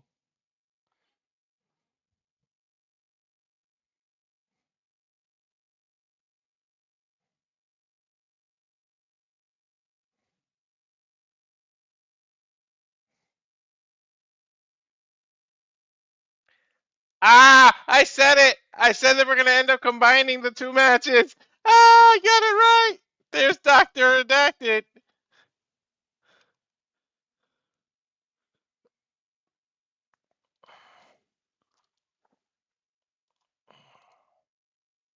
Was this going to be a tag team match?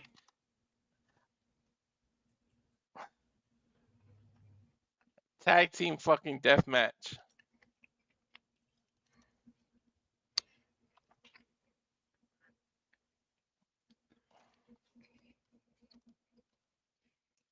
I shit you not, James. When you went to the bathroom, I said they're probably gonna combine the two matches and make a main event, and they fucking did it.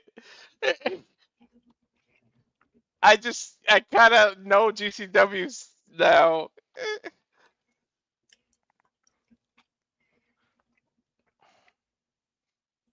So Great call.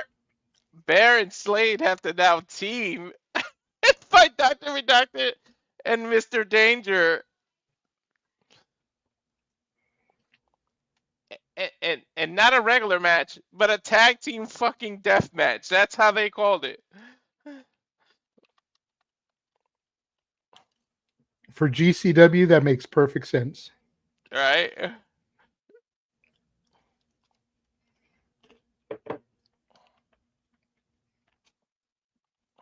I love the split screen cameras. I always love when they do that. Yeah, they keep their eye on everybody. I wish more companies would do that. Mm-hmm. Keep track of people. Mm-hmm. Looks like Slade and Bear are attacking Dr. Danger. Or Mr. Danger. Oh no, it is Dr. Danger. Well, his normal name is Mr. Danger, but because he's wearing the doctor attire, they're calling him Dr. Danger, so it's fine. Okay. Okay.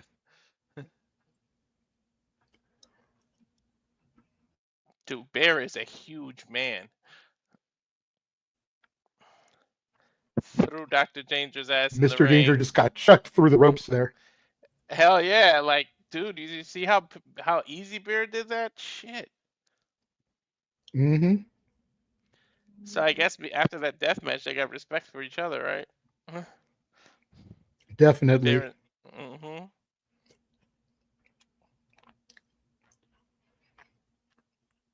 I mean, it's definitely a good way to earn respect for someone is going through a death match with them. Damn straight.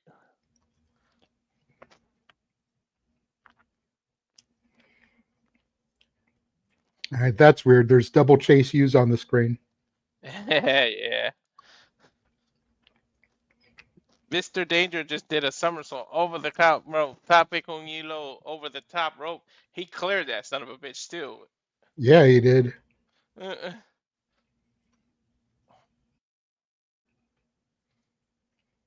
Dude, if they actually start teaming together, I don't know who the hell's gonna want to keep fighting against these two. Well, and you figure YDNP are the champs, like. Mm-hmm. And they're willing to take on anyone. They really don't run from anybody. Right?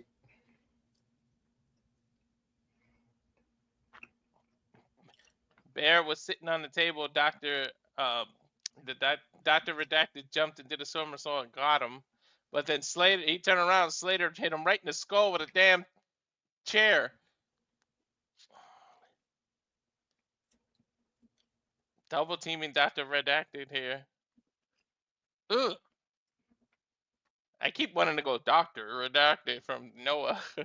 Mm-hmm. That's the first thing I thought of too when I saw his name.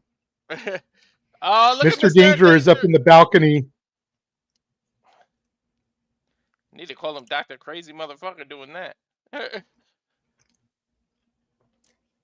When the hell did he even get up there, by the way, JJ? When they went back to a single shot and they couldn't show that he was doing some crazy shit. Uh-huh.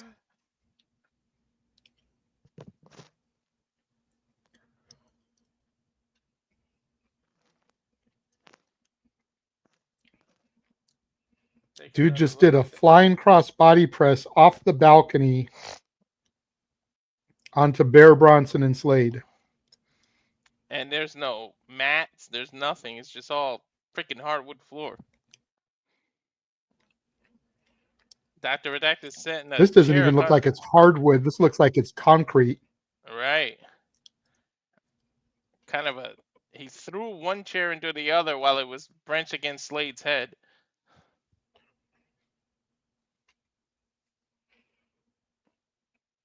There's so many choice of weapons. Dr. Redacted doesn't know where to go. He grabs the plexiglass now. Why Slade's in the corner. He's setting it up on the against the turnbuckle. Is he gonna drop kick it into his face? Cannonball. Plexiglass didn't break, though. Nope. Setting it up again. Take two. Try it again.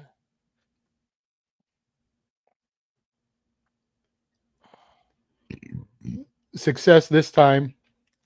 Reminds me of the King of the Ring with Kurt Angle and Shane McMahon when it didn't break the first couple times. Hey, when they first don't succeed, try again, right?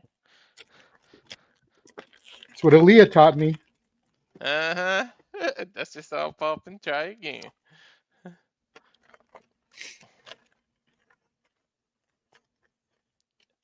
Oh my God, that razor blade is on the end of a paddle. And they just dug it into Slade's back.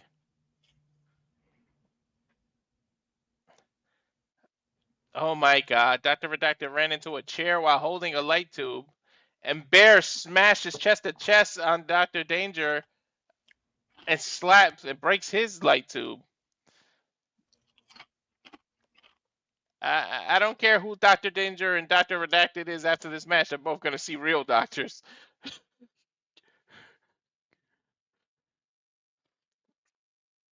It looks like Slade is setting up a bridge of plexiglass. And Bear is so strong, he's got both doctors on top of his shoulder.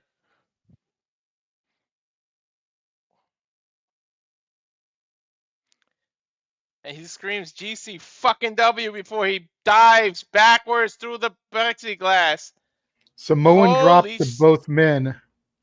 Holy shit! Ow! And then Slade just hypes Bear up. I don't think Slade needs to hype Bear up. I think Bear's hype enough. Right?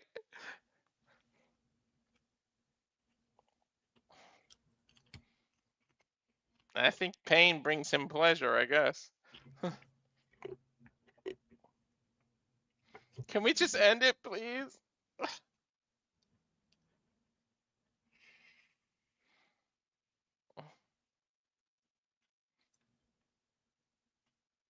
There's a door in 3 of the corners now. And one of them has the freaking razor wires, but both doctors able to drop kick Slade and Bear through the table, but they just got popped right up. What the hell? That's Takes a some lot to scary put a shit. Bear down. Right? That's some scary shit there, JJ. You do that and they just get up? Yep. Smarter than the average Bear. The puns are rubbing off. Oh my God, there's pieces of doors. And they're just swinging them on Slade and Bear's head and they're just taking it. Bear said, fuck you, and then hit him, Dr. Danger, back with the doors. That's a way to compress your spine. Hell yeah. Throwing that out there. Double doors there. This isn't Harry Potter. This is GCW. Right?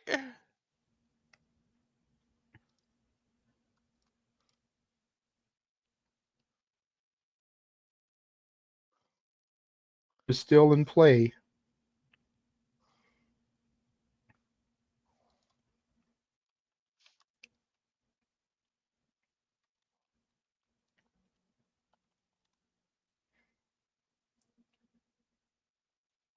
Slade and Bear Bronson both have light tube bundles. Dr. Redacted just took one from Bear Bronson.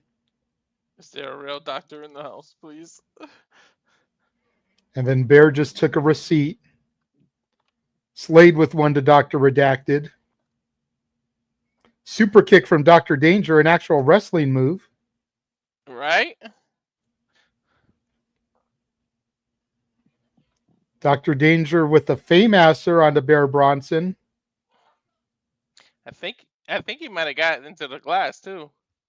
Springboard moonsault off the top onto Bear Bronson. Side belly to back suplex from Dr. Redacted to Slade. This is crazy, yo. This is fucking nuts. A tag team fucking deathmatch. but nobody is going for pinfalls here. Mm-mm. Keep in mind, everybody, there is another show that starts in this arena in now less than an hour. All right. And they still need time to clean the ring and everything. Mm-hmm. Looks like Dr. Redacted put Slade in the trash can here. And now Dr. Redacted going up to the top rope. Oh my god, I shudder to think what the hell he's gonna do. Swanton 450. Frog splash. Completely missed the trash can. Landed on the legs of Slade. Hooks the leg. 1, 2. Bear Bronson lands on the back of Dr. Redacted. He barely kicked out. Kick to the midsection of Dr. Danger. What's Bear Bronson going to go for here?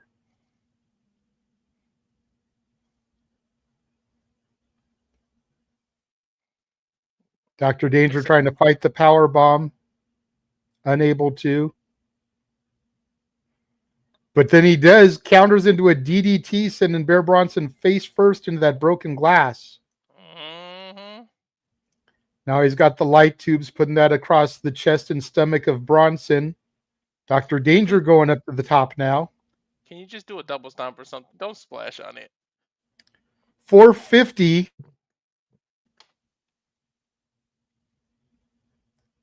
Gets the pin. 1, 2. Bronson kicks out. What is it gonna take to tranquilize the bear?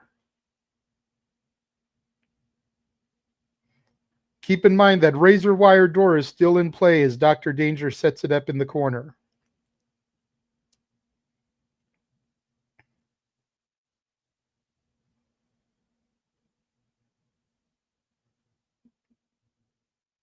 Trying to get Bear back to his feet. Bear sets Dr. Danger up. Danger gets out of it. Missed from Dr. Redacted to the face of Dr. Danger. Chair shot from Slade to the back of Dr. Redacted. Now Bear Bronson with a press into a running throw sends Dr. Danger through the barbed wire door. Light tube to the head of Dr. Redacted.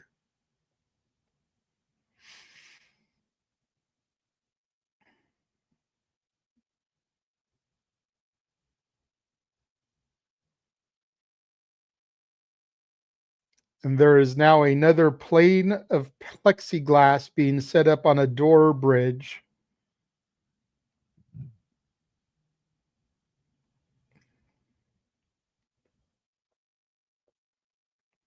And Dr. Redacted giving the bird to Bear Bronson and Slade.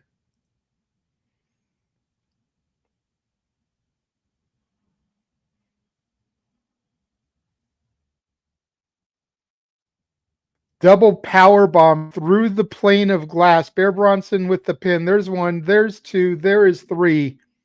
And that is it for this main event matchup. Ugh, finally.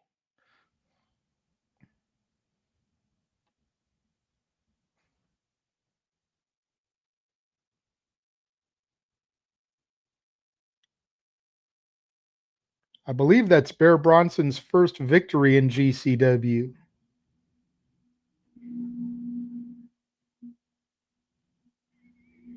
God damn. That was a bloody mess, dude.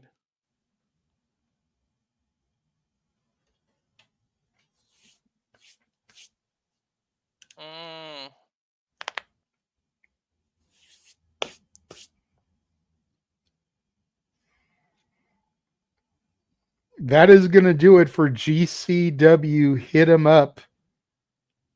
Make sure that you guys, I don't know if it's still going on. Hold on, let me check real quick.